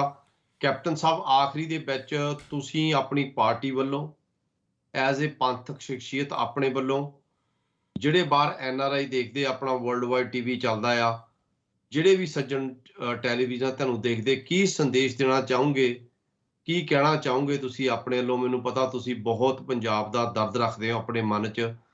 ਅਸੀਂ ਵੀ ਇਸੇ ਲਹਿ ਤੇ ਚੱਲ ਰਹੇ ਹਾਂ ਵੀ ਆਪਣਾ ਪੰਜਾਬ ਦਾ ਕੁਝ ਬਣ ਜਾਏ, ਸਾਡਾ ਕੁਛ ਨਾ ਕੁਛ ਸਾਡਾ ਸਵਰ ਜਾਏ, ਕੋਈ ਚੰਗੇ ਇਨਸਾਨ ਆ ਜਾਣ ਇਸ ਪੋਲੀਟਿਕਸ ਦੇ ਵਿੱਚ।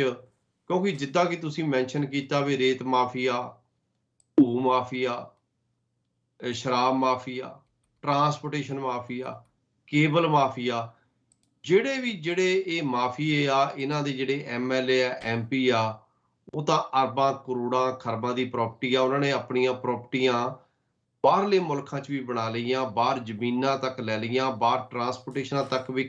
ਜੇ ਕੱਲ੍ਹ ਨੂੰ ਇੱਥੇ ਇਨਕੁਆਇਰੀਆਂ ਹੁੰਦੀਆਂ, ਪੁਲਿਸ ਸਾਡੇ ਪਿੱਛੇ ਲੱਗਦੀ ਜਾਂ CBI ਜਾਂਚ ਕਰਦੀ ਆ, ਅਸੀਂ ਬਾਹਰਲੇ ਦੇਸ਼ ਜਾ ਕੇ ਆਪਣਾ ਆਰਾਮ ਨਾਲ ਫੇਰ ਵਧੀਆ ਰੋਟੀ ਪਾਣੀ ਬਾਹਰ ਜਾ ਕੇ ਖਾ ਸਕੀਏ। ਸੋ ਆਖਰੀ ਵਿੱਚ ਤੁਸੀਂ ਕੀ ਕਹਿਣਾ ਚਾਹੋਗੇ? ਮੈਂ ਬੇਨਤੀ ਕਰਨਾ ਚਾਹਾਂਗਾ ਜੀ, ਹਾਂਜੀ, ਸਾਰੇ ਪੰਜਾਬੀਆਂ ਨੂੰ, irrespective of class and creed, ਕਿ ਜੇ ਤੁਸੀਂ ਆਪਣੇ ਪੰਜਾਬ 'ਚ ਆਪਣੇ ਬੱਚਿਆਂ ਨੂੰ ਕਦੀ ਵਾਪਸ ਲਿਆ ਕੇ ਦਿਖਾਉਣਾ ਚਾਹੁੰਦੇ ਜੇ ਨਾ ਕਿ ਆ ਸਾਡਾ ਪੰਜਾਬ ਹੈ, ਤੇ ਫਿਰ ਇੱਕ ਮਹੀਨੇ ਵਾਸਤੇ ਕੋਈ ਸਾਨੂੰ ਪੈਸਾ ਪੂਸਾ ਨਾ ਭੇਜੋ। ਅਸੀਂ ਵੀ ਆਮ ਆਦਮੀ ਪਾਰਟੀ ਵਰਗੇ ਮਾੜੇ ਹੋ ਸਕਦੇ ਹਾਂ।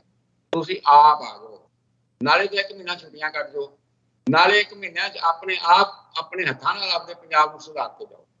ਮੇਰੀ ਇਹੀ ਬੇਨਤੀ ਹੈ ਕਿ ਸਾਰੇ ਆਓ। ਇਹ ਲਾਸਟ ਚਾਂਸ ਜੇ, ਆਖਰੀ ਮੌਕਾ ਜੇ 2022, ਕਿਉਂਕਿ ਲੋਕਾਂ 'ਚ ਬੜੀ ਅਵੇਅਰਨੈਸ ਨੇ, ਤੁਹਾਡੀ ਗੱਲ ਸੁਣਨ ਨੂੰ ਤਿਆਰ ਨਹੀਂ ਅੱਜ ਦੀ ਡੇਟ 'ਚ। ਮੁੜ ਕੇ ਇਹ ਮੌਕਾ ਜ਼ਿੰਦਗੀ ਭਰ ਕਦੇ ਨਹੀਂ ਆਉਣਾ।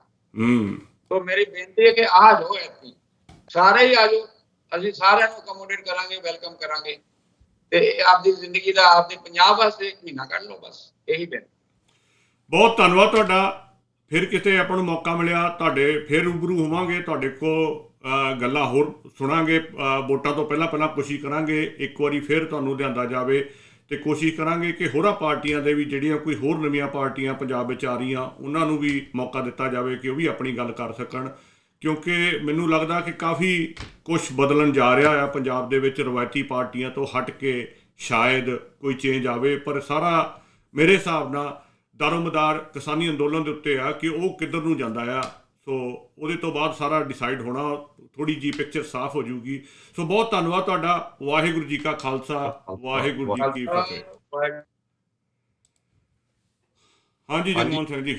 ਵੀਰ ਵਰਿੰਦਰ ਸਿੰਘ ਜੀ, ਗੱਲ ਤਾਂ ਮੁੜ ਘਿੜ ਕੇ ਉੱਥੇ ਆਉਂਦੀ ਆ, ਜਿਹੜੇ ਬੰਦੇ ਆਪਣੇ ਧਰਮ ਨੂੰ ਪਿਆਰ ਕਰਦੇ ਆ, ਧਰਮ ਹੁੰਦਾ ਫਰਜ਼ਾਂ ਦੀ ਪਹਿਚਾਣ, ਆਪਾਂ ਬਹੁਤ ਵਾਰ ਕਿਹਾ ਆ। ਉਹ ਪੰਥ ਦਾ ਮਤਲਬ ਹੁੰਦਾ ਰਾਹ। ਕੋਈ ਵੀ ਬੰਦਾ ਜਿਹੜਾ ਸੱਚੇ ਰਾਹ ਤੇ ਚੱਲਦਾ ਉਹ ਪੰਥਕ ਹੀ ਆ।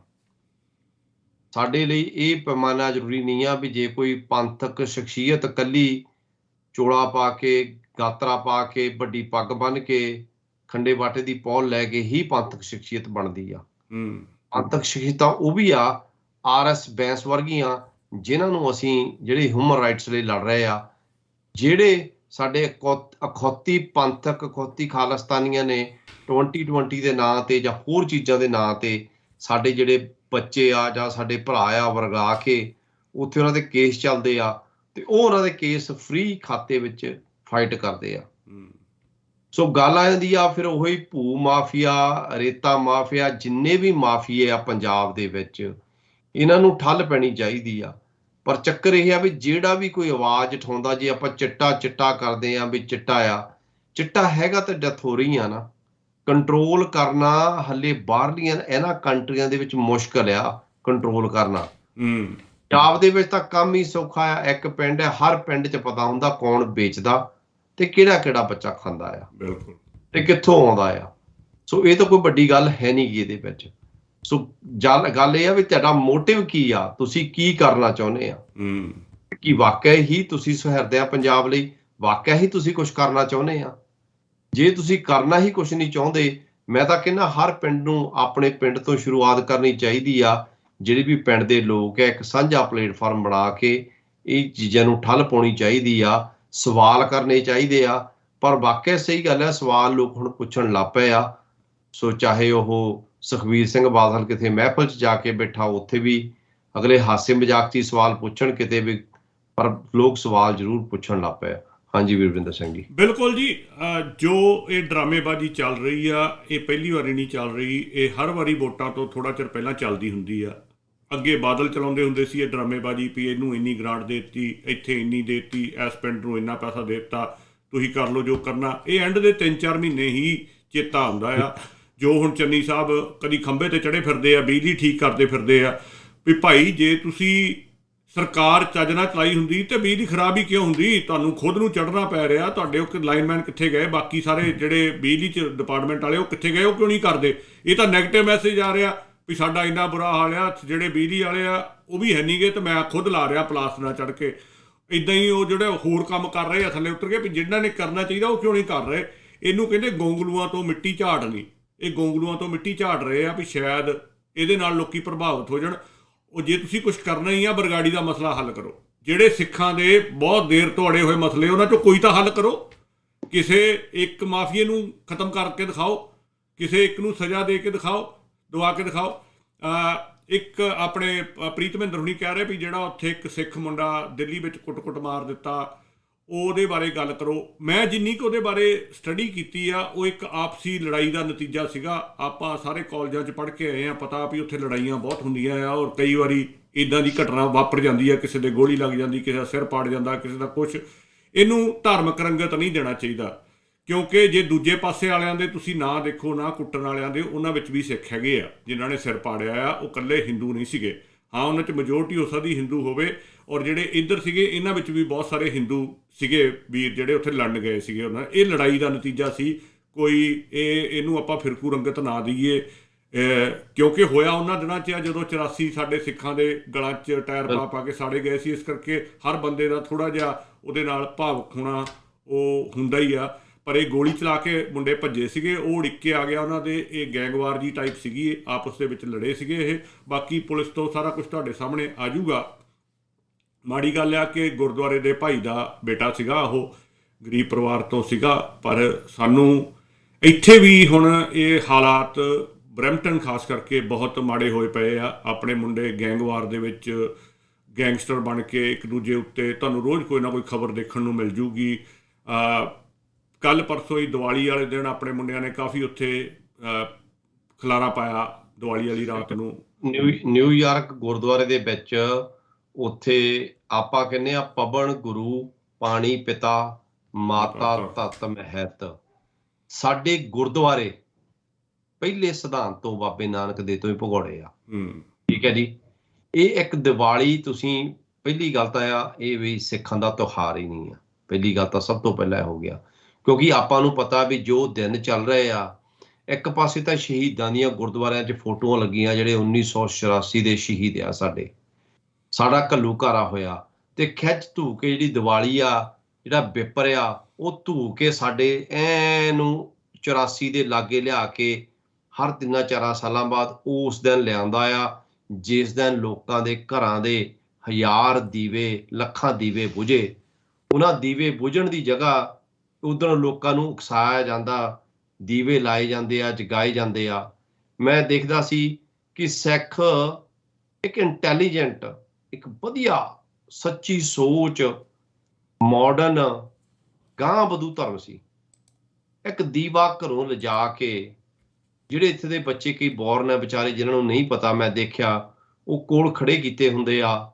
ਉੱਥੇ ਦੀਵਾ, ਸਰੋਂ ਦੀ ਬੋਤਲ ਪਾ ਕੇ ਦੀਵਾ ਜਗਾ ਕੇ, ਨਿਸ਼ਾਨ ਸਾਹਿਬ ਦੇ ਕੋਲ ਕਈ ਗੁਰਦੁਆਰਿਆਂ 'ਚ ਬਾਹਰ ਟੇਬਲ ਲੱਗੇ, ਉੱਥੇ ਜਗਾ ਕੇ ਉਹ ਰੋਸ਼ਨ ਕਰਕੇ ਆਪਣੇ ਆਪ ਨੂੰ ਮੂਰਖ ਬਣਾ ਕੇ ਤੇ ਗੁਰੂ ਨੂੰ ਪਿੱਠ ਕਰਕੇ ਇਹ ਆ ਰਹੇ ਆ। ਇਹ ਤੋਂ ਵੱਡੀ ਬੇਅਦਬੀ ਗੁਰੂ ਦੀ ਕੋਈ ਨਹੀਂ ਕਰ ਰਿਹਾ। ਜੇ ਆਪਾਂ ਅੱਜ ਗੱਲਾਂ ਕਰਦੇ ਆ ਨਾ ਵੀ ਸਾਨੂੰ ਬਰਗਾੜੀ ਦਾ ਇਨਸਾਫ ਚਾਹੀਦਾ ਆ, ਸਾਨੂੰ ਇਹਦਾ ਇਨਸਾਫ, ਅਸੀਂ ਤਾਂ ਰੋਜ਼ ਗੁਰੂ ਦੀ ਬੇਅਦਬੀ ਕਰ ਰਹੇ ਆ। ਹੁਣ ਜਿਹੜਾ ਉੱਥੇ ਪਟਾਕੇ ਚੱਲੇ ਆ, ਸਾਡੇ ਵੀ ਇੱਥੇ ਗੁਰਦੁਆਰੇ ਪਟਾਕੇ ਚਲਾਏ ਬੱਚਿਆਂ ਨੇ, ਉਧਰੋਂ ਪੁਲਿਸ ਆ ਗਈ ਆ, ਸਾਰਾ ਕੁਛ ਆਇਆ। ਮਤਲਬ ਕਿ ਨਿਊਯਾਰਕ ਆ, ਉੱਥੇ ਵੀ ਇਹ ਹੋਇਆ। ਇੱਕ ਦੂਜੇ ਨੂੰ ਕੁੱਟ ਮਾਰ ਕੇ ਵੀਡੀਓ ਵੀ ਆਪਣੇ ਕੋਲ ਅਪਲੋਡ ਹੋ ਕੇ ਆ ਗਈਆਂ ਆ।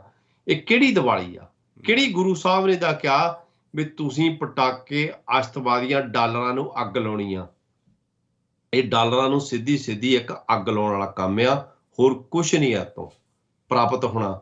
ਸਿੱਖ ਦਾ ਤਾਂ ਸੀਗਾ ਉਹਨੇ ਜਾਣਾ ਗੁਰਦੁਆਰੇ ਜਾ ਕੇ ਸੋਝੀ ਲੈਣੀ ਸੀ, ਉਹ ਸੋਝੀ ਨਹੀਂ ਲੈ ਰਿਹਾ। ਉਹ ਆਪਣੇ ਅੰਦਰ ਦਾ ਦੀਵਾ ਜਗਾਉਣ ਲਈ ਉਹਨੂੰ ਗੁਰੂ ਸਾਹਿਬ ਦੇ ਪੰਨੇ ਖੋਲਣੇ ਪੈਣੇ ਆ, ਸ਼ਬਦ ਨੂੰ ਸਮਝਣਾ ਪੈਣਾ, ਮਿਹਨਤ ਕਰਨੀ ਪੈਣੀ ਆ।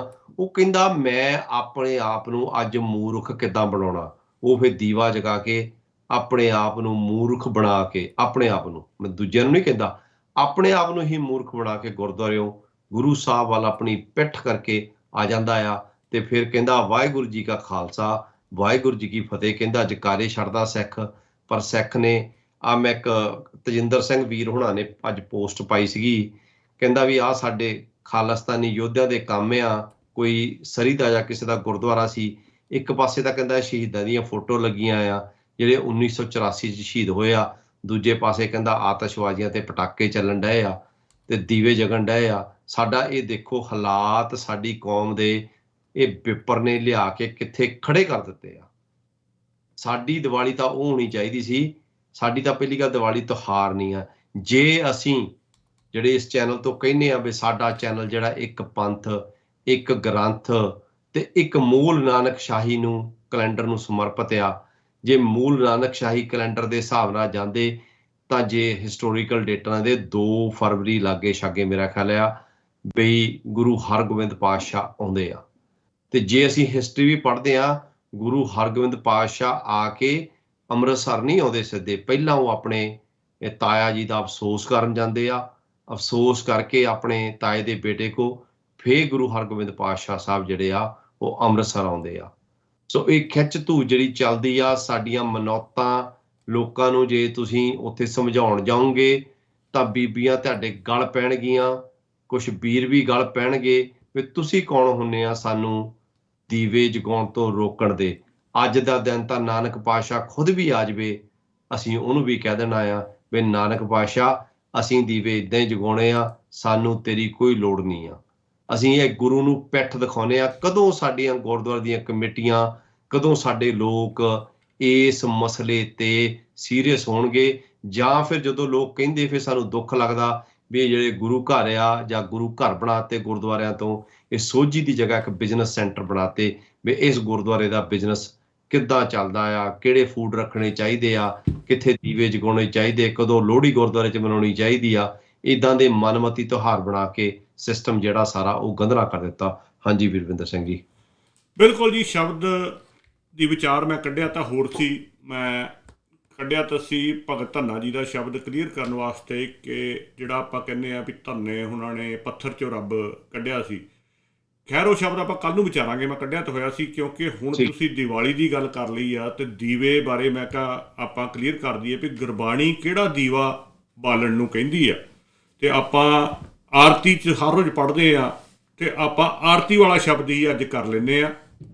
ਉਸ ਤੋਂ ਪਹਿਲਾਂ ਆਪਾਂ ਭਾਈ ਗੁਰਦਾਸ ਦੀ ਵਾਰ ਜਿਹੜੀ ਬਹੁਤ ਜ਼ਿਆਦਾ ਪੜ੍ਹੀ ਗਈ ਹਰ ਗੁਰਦੁਆਰੇ, ਮੇਰਾ ਨਹੀਂ ਖਿਆਲ ਕਿ ਕੋਈ ਇਹੋ ਜਿਹਾ ਗੁਰਦੁਆਰਾ ਹੋਵੇ ਜਿਹਦੇ ਵਿੱਚ ਭਾਈ ਗੁਰਦਾਸ ਦੀ ਵਾਰ ਦਾ ਕੀਰਤਨ ਨਾ ਹੋਇਆ ਹੋਵੇ। ਉਹਨੂੰ ਥੋੜ੍ਹਾ ਜਿਹਾ ਸਮਝਣ ਦੀ ਕੋਸ਼ਿਸ਼ ਕਰਾਂਗੇ ਕਿ ਭਾਈ ਗੁਰਦਾਸ ਜੀ ਉੱਥੇ ਕੀ ਕਹਿ ਰਹੇ ਸੀ ਤੇ ਅਸੀਂ ਉਹਨੂੰ ਕੀ ਬਣਾ ਲਿਆ। ਅਸੀਂ ਉਹ ਵਾਰ ਨੂੰ ਨਾ ਇੱਦਾਂ ਸ਼ੋਅ ਕਰਦੇ ਹਾਂ ਜਿਵੇਂ ਇਹ ਨਾ ਭਾਈ ਗੁਰਦਾਸ ਜੀ ਸਾਨੂੰ ਦੀਵੇ ਬਾਲਣ ਵਾਸਤੇ ਕਹਿ ਰਹੇ ਆ ਵੀ ਬਾਲੋ ਜੀ ਬਾਹਰ ਜਾ ਕੇ। ਔਰ ਬਾਹਰ ਦੇਖਿਓ, ਤੁਸੀਂ ਵੀ ਗੁਰਦੁਆਰੇ ਗਏ ਸੀ ਉਸ ਦਿਨ ਦੀਵਾਲੀ ਵਾਲੇ ਦਿਨ, ਤੇ ਬਹੁਤ ਸਾਰੇ ਵੀਰ ਭੈਣ ਦੀਵਾਲੀ ਵਾਲੇ ਦਿਨ ਗੁਰਦੁਆਰੇ ਜਾਂਦੇ ਆ। ਇੱਕ ਨੇ ਬੜਾ ਵਧੀਆ ਲਿਖਿਆ ਸੀ ਫੇਸਬੁੱਕ ਦੇ ਉੱਤੇ, ਉਹ ਕਹਿੰਦਾ ਵੀ ਗੁਰਦੁਆਰੇ 'ਚ ਇੱਦਾਂ ਲਾਈਨਾਂ ਲੱਗੀਆਂ ਪਈਆਂ ਵੀ ਜਿੱਦਾਂ ਰੱਬ ਅੱਜ ਹੀ ਉੱਥੇ ਦਰਸ਼ਨ ਦੇ ਰਿਹਾ ਆ, ਗੁਰਦੁਆਰੇ 'ਚ ਅੱਗੇ ਪਿੱਛੇ ਨਹੀਂ ਦਿੰਦਾ। ਵੀ ਇਹ ਸਿੱਖਾਂ ਦੇ ਗੁਰਦੁਆਰਿਆਂ ਦੀ ਗੱਲ ਹੋ ਰਹੀ ਹੈ, ਕਿਸੇ ਹਿੰਦੂ ਦੇ ਮੰਦਿਰ ਦੀ ਗੱਲ ਨਹੀਂ ਹੋ ਰਹੀ। ਵੀ ਇੱਦਾਂ ਐਡੀਆਂ ਲੰਬੀਆਂ ਲਾਈਨਾਂ ਲੱਗੀਆਂ, ਸਾਰੇ ਡੱਬੇ ਚੱਕੀ ਫਿਰਦੇ ਆ, ਡਾਇਬਟੀ ਕਰਾ ਕੇ ਆਉਣੀ ਆ ਸਾਰਿਆਂ ਨੇ, ਕਿਉਂਕਿ ਹਰ ਬੰਦਾ ਉੱਥੇ ਮਠਿਆਈ ਰੱਖੀ ਜਾਂਦਾ ਹਰ ਤਰ੍ਹਾਂ ਦੀ ਜਾ ਕੇ ਗੁਰਦੁਆਰੇ। ਔਰ ਬਾਹਰ ਜਿਹੜਾ ਨਿਸ਼ਾਨ ਸਾਹਿਬ ਦੇ ਆਲੇ ਦੁਆਲੇ ਹਜ਼ਾਰਾਂ ਫੋਟੋਆਂ ਵਾਇਰਲ ਹੋਈਆਂ ਹੋਣੀਆਂ ਫੇਸਬੁੱਕ 'ਤੇ, ਤੁਸੀਂ ਦੇਖੇ ਹੋਣੇ, ਤੁਹਾਡੇ ਆਪ ਦੇ ਕਲੋਜ਼ ਰਿਲੇਟਿਵ ਸਾਰੇ ਉਹ ਜਾ ਕੇ ਉੱਥੇ ਦੀਵੇ ਜਗਾ ਕੇ ਆਏ ਹੋਣੇ ਆ ਜਾਂ ਮੋਮਬੱਤੀਆਂ ਜਗਾ ਕੇ ਆਏ ਹੋਣੇ ਆ। ਭੁੱਲ ਗਏ ਕਿ ਉਸੇ ਦਿਨ ਦਿੱਲੀ ਵਿੱਚ ਤੁਹਾਡੇ ਗਲਾਂ 'ਚ ਟਾਇਰ ਪਾ ਕੇ ਤੁਹਾਨੂੰ ਸਾੜਿਆ ਗਿਆ ਸੀ, ਤੁਸੀਂ ਉੱਥੇ ਜਾ ਕੇ ਖੁਸ਼ੀਆਂ ਮਨਾ ਰਹੇ ਸੀ, ਮਠਿਆਈਆਂ ਵੰਡ ਰਹੇ ਸੀਗੇ। ਸਾਨੂੰ ਵਿਪਰ ਨੇ ਇਸ ਤਰ੍ਹਾਂ ਫਸਾਤਾ ਆਪਣੇ, ਸਾਨੂੰ ਉਹ ਤਿਉਹਾਰ ਦੇਖੋ ਜਿਹੜਾ ਤਿਉਹਾਰ ਹੈ ਉਹ ਮਨਾਵੇ, ਸਾਨੂੰ ਕੋਈ ਪ੍ਰੋਬਲਮ ਨਹੀਂ, ਤੁਸੀਂ ਵੀ ਮਨਾ ਸਕਦੇ ਹੋ। ਤੁਹਾਨੂੰ ਇਹਦੇ 'ਚ ਇਸ ਗੱਲ ਨੂੰ ਤੁਸੀਂ ਸਮਝਣ ਦੀ ਜ਼ਰੂਰ ਕੋਸ਼ਿਸ਼ ਕਰਿਓ ਵੀ ਤਿਉਹਾਰ ਨੂੰ ਮਨਾਉਣਾ ਤੇ ਉਹਨੂੰ ਆਪਣਾ ਸਮਝ ਕੇ ਮਨਾਉਣਾ ਇਹ ਦੋ ਅਲੱਗ-ਅਲੱਗ ਚੀਜ਼ਾਂ ਆ।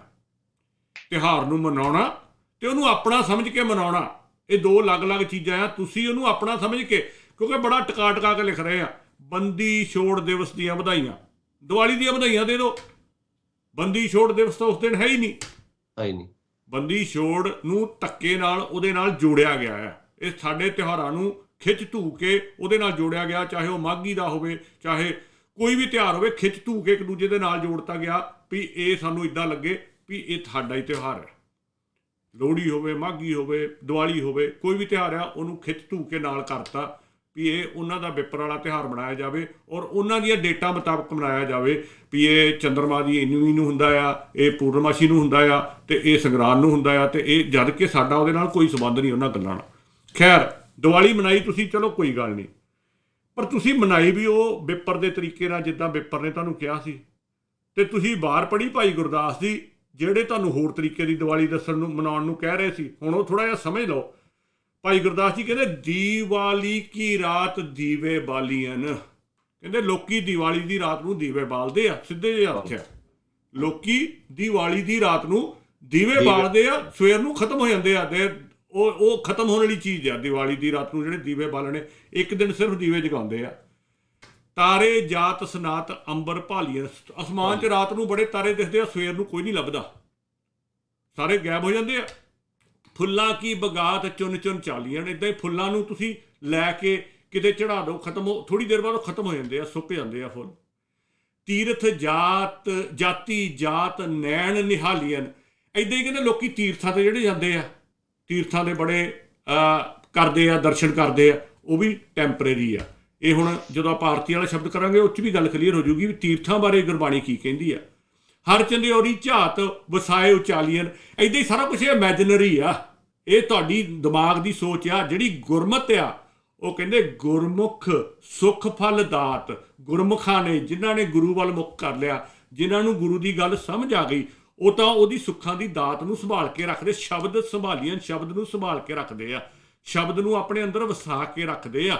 ਇਹ ਅਸਲੀ ਗੁਰਮਤ ਆ। ਬਾਕੀ ਤਾਂ ਸਾਰੇ ਪਖੰਡ ਆ, ਕਹਿੰਦੇ ਇਹ ਤਾਂ ਲੋਕੀ ਕਰ ਰਹੇ ਆ, ਇਹ ਚੱਲਣ ਆ ਦੁਨੀਆ ਦਾ ਜਿਹੜਾ ਬਾਕੀ ਸਭ ਕੁਛ ਹੈ। ਪਰ ਅਸੀਂ ਜਦੋਂ ਗੁਰਦੁਆਰੇ ਸ਼ਬਦ ਸੁਣਿਆ ਸਾਨੂੰ ਲੱਗਿਆ ਭਾਈ ਗੁਰਦਾਸ ਜੀ ਕਹਿ ਰਹੇ ਦੀਵਾਲੀ ਕੀ ਰਾਤ ਦੀਵੇ ਬਾਲ ਦੇਣੇ ਚਾਹੀਦੇ ਆ।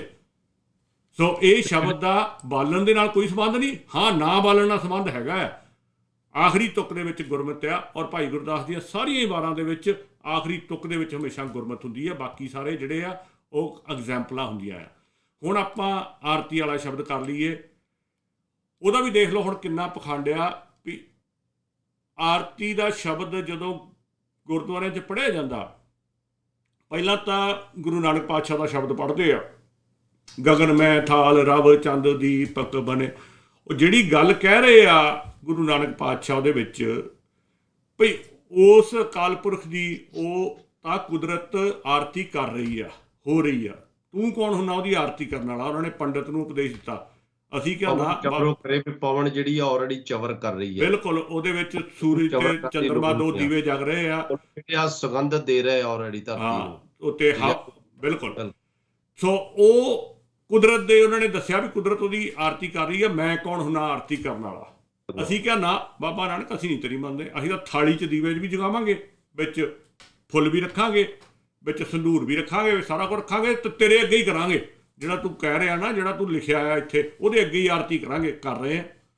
ਫਿਰ ਹਰ ਰੋਜ਼ ਸ਼ਾਮ ਨੂੰ ਪੜ੍ਹਿਆ ਜਾਂਦਾ ਸਾਰੇ ਗੁਰਦੁਆਰਿਆਂ ਦੇ ਵਿੱਚ ਭਗਤ ਰਵਿਦਾਸ ਜੀ ਦਾ ਆਰਤੀ ਵਾਲਾ ਸ਼ਬਦ, ਆਪਾਂ ਉਹ ਕਰਦੇ ਹਾਂ ਅੱਜ ਵਿਚਾਰਦੇ। ਨਾਮ ਤੇਰੋ ਆਰਤੀ ਮਜਨ ਮਰਾਰੇ, ਬੜਾ ਟਿਊਨਾਂ ਲਾ ਲਾ ਕੇ ਪੜ੍ਹਿਆ ਜਾਂਦਾ। ਨਾਮ ਤੇਰੋ ਆਰਤੀ ਮਜਨ ਮਰਾਰੇ, ਹਰ ਕੇ ਨਾਮ ਬਿਨ ਝੂਠੇ ਸਗਲ ਪਸਾਰੇ। ਪੜ੍ਹਦੇ ਆ ਨਾ ਆਪਾਂ ਸਾਰੇ, ਹੇਕਾਂ ਲਾ ਲਾ ਕੇ ਪੜ੍ਹਦੇ ਆ।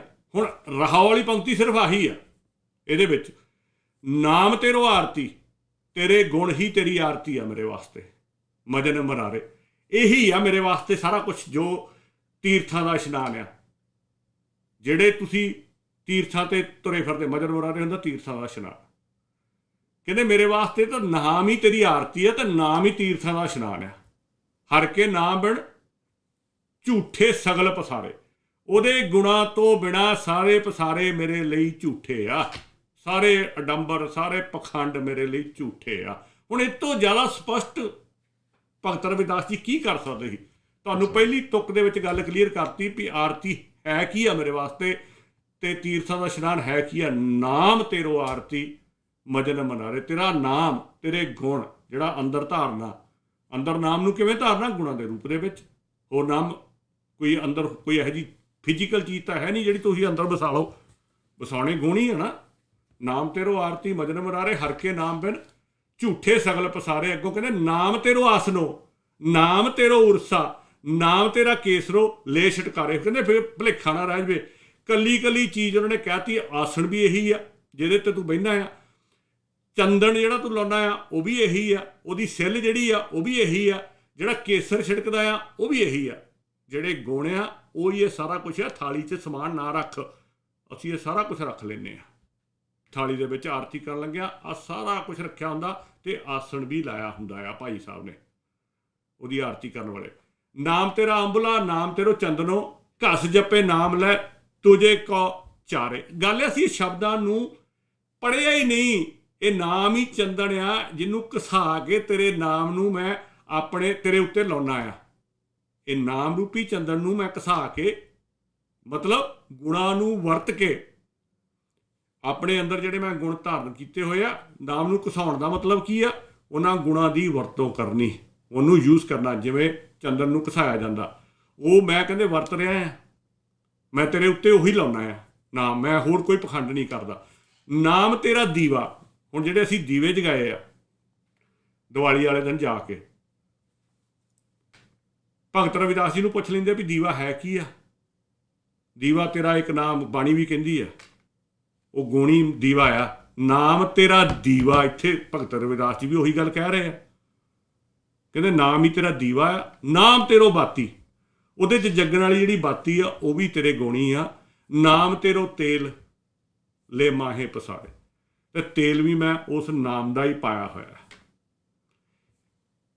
ਉਹ ਬਾਣੀ ਦੇ ਵਿੱਚ ਆਉਂਦਾ ਨਾ ਵੀ ਦੁੱਖ ਵਿੱਚ ਪਾਇਆ ਤੇਲ, ਉਹਦੇ ਅਰਥ ਵੀ ਆਪਾਂ ਕਿਸੇ ਨੂੰ ਵੀ ਸ਼ਬਦ ਕਰਾਂਗੇ, ਉਹਦੇ ਅਰਥ ਵੀ ਗਲਤ ਕਰ ਦਿੱਤੇ ਜਾਂਦੇ ਆ।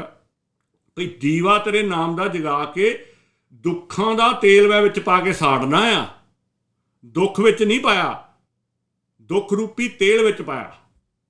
ਕਈ ਜਦੋਂ ਆਪਾਂ ਅਰਥ ਕਰਦੇ ਨਾ, ਦੁੱਖ ਵਿੱਚ ਪਾਇਆ ਤੇਲ, ਦੁੱਖ ਦੇ ਵਿੱਚ ਤੇਲ ਪਾਇਆ, ਉਹ ਇਦਾਂ ਲੱਗਦਾ ਪੜ੍ਹਨ ਨੂੰ, ਪਰ ਦੁੱਖ ਰੂਪੀ ਤੇਲ ਮੈਂ ਵਿੱਚ ਪਾਇਆ ਹੋਇਆ। ਦੁੱਖ ਕੀ ਆ?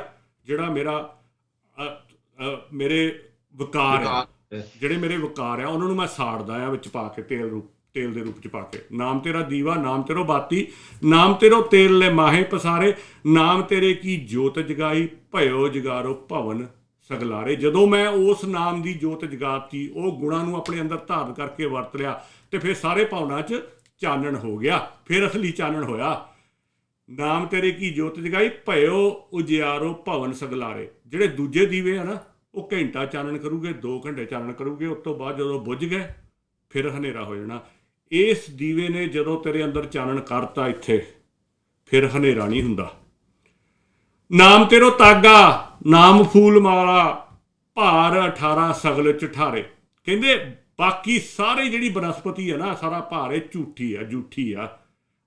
ਜੂਠਾਰੇ ਜੂਠੀ ਆ, ਜਿਹਨੂੰ ਆਪਾਂ ਕਹਿੰਦੇ ਸੁੱਚੀ ਤੇ ਜੂਠੀ। ਜਿਹੜਾ ਨਾਮ ਆ ਉਹੀ ਅਸਲੀ ਆ। ਤੂੰ ਫੁੱਲ ਤੋੜ ਕੇ ਲਿਆ ਰਿਹਾ, ਮੈਂ ਬੜਾ ਸੁੱਚੇ ਫੁੱਲ ਚੜਾ ਰਿਹਾ ਆ, ਕਹਿੰਦੇ ਨਹੀਂ, ਇਹ ਜੂਠਾ ਆ। ਸਾਰੀ ਜਿਹੜੀ ਬਨਸਪਤੀ ਆ, ਜਿੰਨਾ ਭਾਰ ਆ ਨਾ ਆਲੇ ਦੁਆਲੇ, ਸਾਰਾ ਜੂਠਾ ਆ। ਅਸਲੀ ਨਾਮ ਹੀ ਤੇਰਾ ਧਾਗਾ ਹੋਣਾ ਚਾਹੀਦਾ, ਨਾਮ ਜਿਹੀ ਫੂਲ ਮਾਲਾ ਹੋਣੀ ਚਾਹੀਦੀ ਆ। ਤੇਰੋ ਕੀ ਆ ਤੁਝੇ ਕੋ ਅਰਪਣ, ਕਹਿੰਦੇ ਤੇਰਾ ਬਣਾਇਆ ਹੋਇਆ ਤੈਨੂੰ ਹੀ ਦੇ ਰਹੇ ਹਾਂ ਅਸੀਂ। ਜੋ ਤੂੰ ਬਣਾਇਆ ਹੋਇਆ, ਤੇਰਾ ਪੈਦਾ ਕੀਤਾ ਹੋਇਆ, ਤੇਰੇ ਅੱਗੇ ਹੀ ਰੱਖੀ ਜਾਂਦੇ ਆ। ਆਪਾਂ ਜਪਜੀ ਸਾਹਿਬ 'ਚ ਰੋਜ਼ ਪੜ੍ਹਦੇ ਹਾਂ ਵੀ ਮੈਂ ਤੇਰੇ ਅੱਗੇ ਕੀ ਭੇਟ ਕਰਾਂ, ਜੋ ਸਾਰਾ ਕੁਝ ਬਣਾਇਆ ਹੀ ਤੇਰਾ। ਪਹਿਲੀ ਪੌੜੀ 'ਚ ਹੀ ਗੱਲ ਕਲੀਅਰ ਕਰਤੀ, ਸੈਕਿੰਡ ਪੌੜੀ 'ਚ ਗੁਰੂ ਸਾਹਿਬ ਨੇ ਵੀ ਬਣਾਇਆ ਸਭ ਕੁਝ ਤੇਰਾ ਹੀ ਆ, ਤਾਂ ਮੈਂ ਤੈਨੂੰ ਕੀ ਦੇਵਾਂ ਫਿਰ? ਕੀ ਦੇਵਾਂ?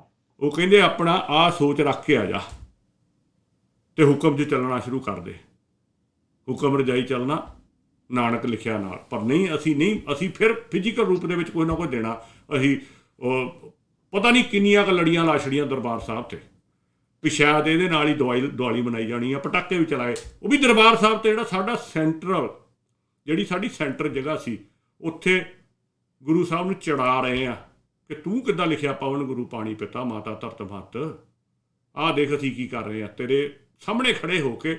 ਅੰਦਰ ਪਾਠ ਚੱਲ ਰਿਹਾ ਹੁੰਦਾ, ਪਵਨ ਗੁਰੂ ਪਾਣੀ ਪਿਤਾ ਮਾਤਾ ਧਰਤ ਮਹੱਤ, ਅਸੀਂ ਪਟਾਕੇ ਚਲਾ ਰਹੇ ਹੁੰਦੇ ਬਾਹਰ, ਉੱਥੇ ਦਰਬਾਰ ਸਾਹਿਬ ਦੇ ਵਿੱਚ ਹੀ। ਕਿਉਂ? ਅਸੀਂ ਸ਼ਬਦ ਨਾਲ ਨਹੀਂ ਜੁੜੇ, ਅਸੀਂ ਉਹਨੂੰ ਆਪਣੇ ਅੰਦਰ ਨਹੀਂ ਵਸਾਇਆ, ਅਸੀਂ ਨਾਮ ਨਾਲ ਨਹੀਂ ਜੁੜੇ, ਅਸੀਂ ਪਖੰਡਾਂ ਨਾਲ ਜੁੜੇ। ਕਹਿੰਦੇ 10 8 68 ਚਾਰੇ ਖਾਣੀ, ਇਹ ਵਰਤਨ ਹੈ ਸਗਲ ਸੰਸਾਰੇ। ਇਹ ਤਾਂ ਕਾਰ ਆ ਜਿਹੜੇ 18 ਪੁਰਾਣਾਂ ਦੀਆਂ ਕਹਾਣੀਆਂ, 68 ਤੀਰਥਾਂ ਦੇ ਇਸ਼ਨਾਨ, ਇਹਨੂੰ ਲੋਕੀ ਪੁੰਨ ਸਮਝੀ ਬੈਠੇ ਆ ਵੀ ਇਹ ਬੜੀ ਵਧੀਆ ਚੀਜ਼ ਆ। ਇਸੇ ਕਰਕੇ ਹੀ ਕਹਿੰਦੇ ਇੱਥੇ ਭਟਕੀ ਜਾ ਰਹੇ ਆ ਦੁਨੀਆ ਦੇ ਵਿੱਚ। ਇਹ ਵਰਤਨ ਹੈ ਸਗਲ ਸੰਸਾਰੇ, ਸਾਰੇ ਸੰਸਾਰ 'ਚ ਇਹੀ ਵਰਤਨ ਚੱਲ ਰਹੀ ਆ।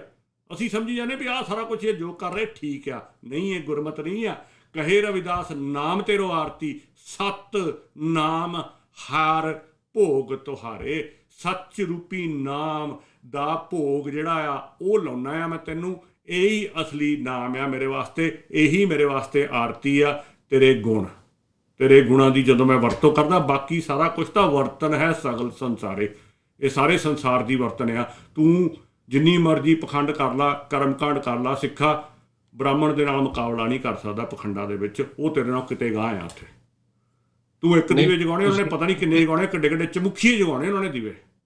ਇੱਥੇ ਆਪਾਂ ਥੋੜਾ ਜਿਹਾ ਸਿੱਖ ਜਿਹੜੇ ਆ ਹੁਣ ਉਹ ਮਾਤ ਪਾ ਗਿਆ ਵਿਪਰ ਨੂੰ। ਸਿੱਖ ਜਿਹੜੇ ਆ ਉਹ ਵੱਧ ਪਖੰਡ ਕਰਦੇ ਆ। ਮੈਂ ਇਹ ਦਾਅਵੇ ਨਾਲ ਕਹਿ ਸਕਾਂ ਵੀ 70% ਤੋਂ ਉੱਪਰ ਸਿੱਖ ਜਿਹੜੇ ਆ ਉਹ ਵੱਧ ਪਖੰਡ ਕਰਦੇ ਆ ਵਿਪਰ ਨਾਲੋਂ। ਵਿਪਰ ਪਖੰਡ ਘੱਟ ਕਰਦਾ, ਕਿਉਂਕਿ ਸਾਡੇ ਆਪਣੇ ਭਰਾ ਹਿੰਦੂ ਵੀਰ ਵੀ ਬਹੁਤ ਮਿੱਤਰ ਹੈਗੇ, ਯਾਰ ਦੋਸਤ ਹੈ।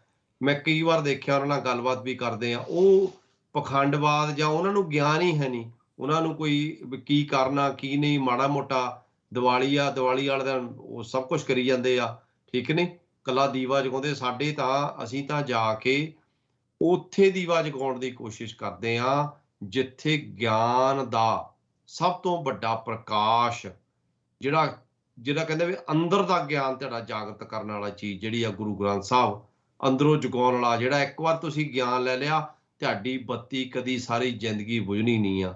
ਅਸੀਂ ਉੱਥੇ ਜਾ ਕੇ ਦੀਵੇ ਜਗਾਉਂਦੇ ਆ। ਲੋਕਾਂ ਨੂੰ ਮਾਨਸਿਕ ਤੌਰ ਤੇ ਜਿਹੜੇ ਆ ਲੋਕ ਹੈ ਨਾ, ਇਹ ਮੈਂ ਤਾਂ ਕੋਈ ਗਰੇਜ ਨਹੀਂ ਕਰੂੰਗਾ, ਲੋਕੀ ਸਾਡੇ ਮਾਨਸਿਕ ਤੌਰ ਤੇ ਬਿਮਾਰ ਆ।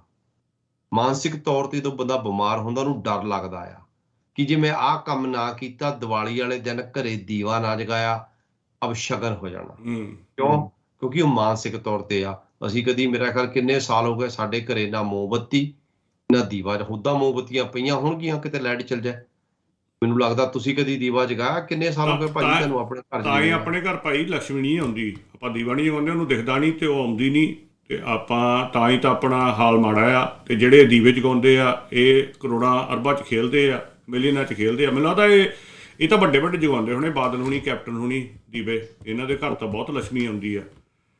ਇਹ ਦੇਖੋ ਜੀ, ਇਹ ਮਾਨਸਿਕ ਬਿਮਾਰੀ ਜਿਹੜੀ ਆ ਨਾ, ਉਹ ਆਪਾਂ ਬਚਪਨ ਤੋਂ ਦੇਖਦੇ ਆ ਰਹੇ ਆ ਕਿ ਤੂੜੀ ਵਾਲੇ ਕਮਰੇ 'ਚ ਇੱਕ ਦੀਵਾ ਜਗਾਇਆ, ਫਲਾਣੇ ਥਾਂ ਇੱਕ ਜਗਾਇਆ, ਦਰਵਾਜ਼ਾ ਖੁੱਲ੍ਹਾ ਰੱਖ ਦੋ, ਅਗਰ ਚੋਰ ਭਾਵੇਂ ਸਭ ਕੁਝ ਲੈ ਜਾਣ। ਮੜੀ ਤੇ ਜਗਾ ਕੇ ਆਉਣਾ, ਜਿਹੜੀ ਪਿੰਡ ਦੀ ਮੜੀ ਤੇ ਦੁਆਬੇ ਜਖੇਰਿਆਂ ਤੇ ਜਗਾ ਕੇ ਆਉਣਾ। ਸਭ ਤੋਂ ਜ਼ਿਆਦਾ ਚੋਰੀਆਂ ਦੀਵਾਲੀ ਵਾਲੀ ਰਾਤ ਨੂੰ ਹੁੰਦੀਆਂ ਜਗਮੋਹਨ ਸਿੰਘ ਜੀ, ਕਿਉਂਕਿ ਅਸੀਂ ਦਰਵਾਜ਼ੇ ਖੁੱਲ੍ਹੇ ਰੱਖੇ ਹੁੰਦੇ। ਸਭ ਤੋਂ ਜ਼ਿਆਦਾ ਚੋਰੀਆਂ ਦੀਵਾਲੀ ਵਾਲੀ ਰਾਤ ਨੂੰ ਹੁੰਦੀਆਂ ਆ, ਪੰਜਾਬ ਦੇ ਵਿੱਚ ਵੀ ਤੇ ਭਾਰਤ ਦੇ ਵਿੱਚ ਵੀ। ਔਰ ਸਭ ਤੋਂ ਜ਼ਿਆਦਾ ਨੁਕਸਾਨ ਵੀ ਦੀਵਾਲੀ ਵਾਲੇ ਦਿਨ ਹੁੰਦਾ। ਦੇਖੋ ਕਿੰਨਾ ਵੱਡਾ ਨੁਕਸਾਨ ਹੋ ਗਿਆ ਉੱਥੇ ਸਿੰਘੂ ਬਾਰਡਰ ਤੇ, 4-5 ਟੈਂਟ ਸੜ ਗਏ। ਹਾਲਾਂਕਿ ਉਹ ਸ਼ਰਾਰਤੀ ਸੀਗੇ, ਉਹਨਾਂ ਨੇ ਜਾਣ ਕੇ ਉਹ ਆਤਿਸ਼ਬਾਜ਼ੀ ਉੱਥੇ ਚਲਾਈ ਸੀਗੀ ਉਹਨਾਂ ਨੂੰ ਸਾੜਨ ਵਾਸਤੇ। ਪਰ ਇਹ ਆਮ ਨੁਕਸਾਨ ਅਸੀਂ ਦੇਖਦੇ ਰਹੇ ਹਾਂ ਬਚਪਨ 'ਚ, ਵੀ ਕਦੇ ਕੋਈ ਇਹੋ ਜਿਹੀ ਦੀਵਾਲੀ ਨਹੀਂ ਲੰਘੀ ਹੋਣੀ ਜਦੋਂ ਕਿਸੇ ਦੀ ਪਰਾਲੀ ਨੂੰ ਅੱਗ ਨਾ ਲੱਗੀ ਹੋਵੇ, ਜਾਂ ਕਿਸੇ ਦਾ ਢਾਰਾ ਨਾ ਸੜਿਆ ਹੋਵੇ, ਕਿਸੇ ਦੀ ਤੂੜੀ ਨਾ ਸੜੀ ਹੋਵੇ।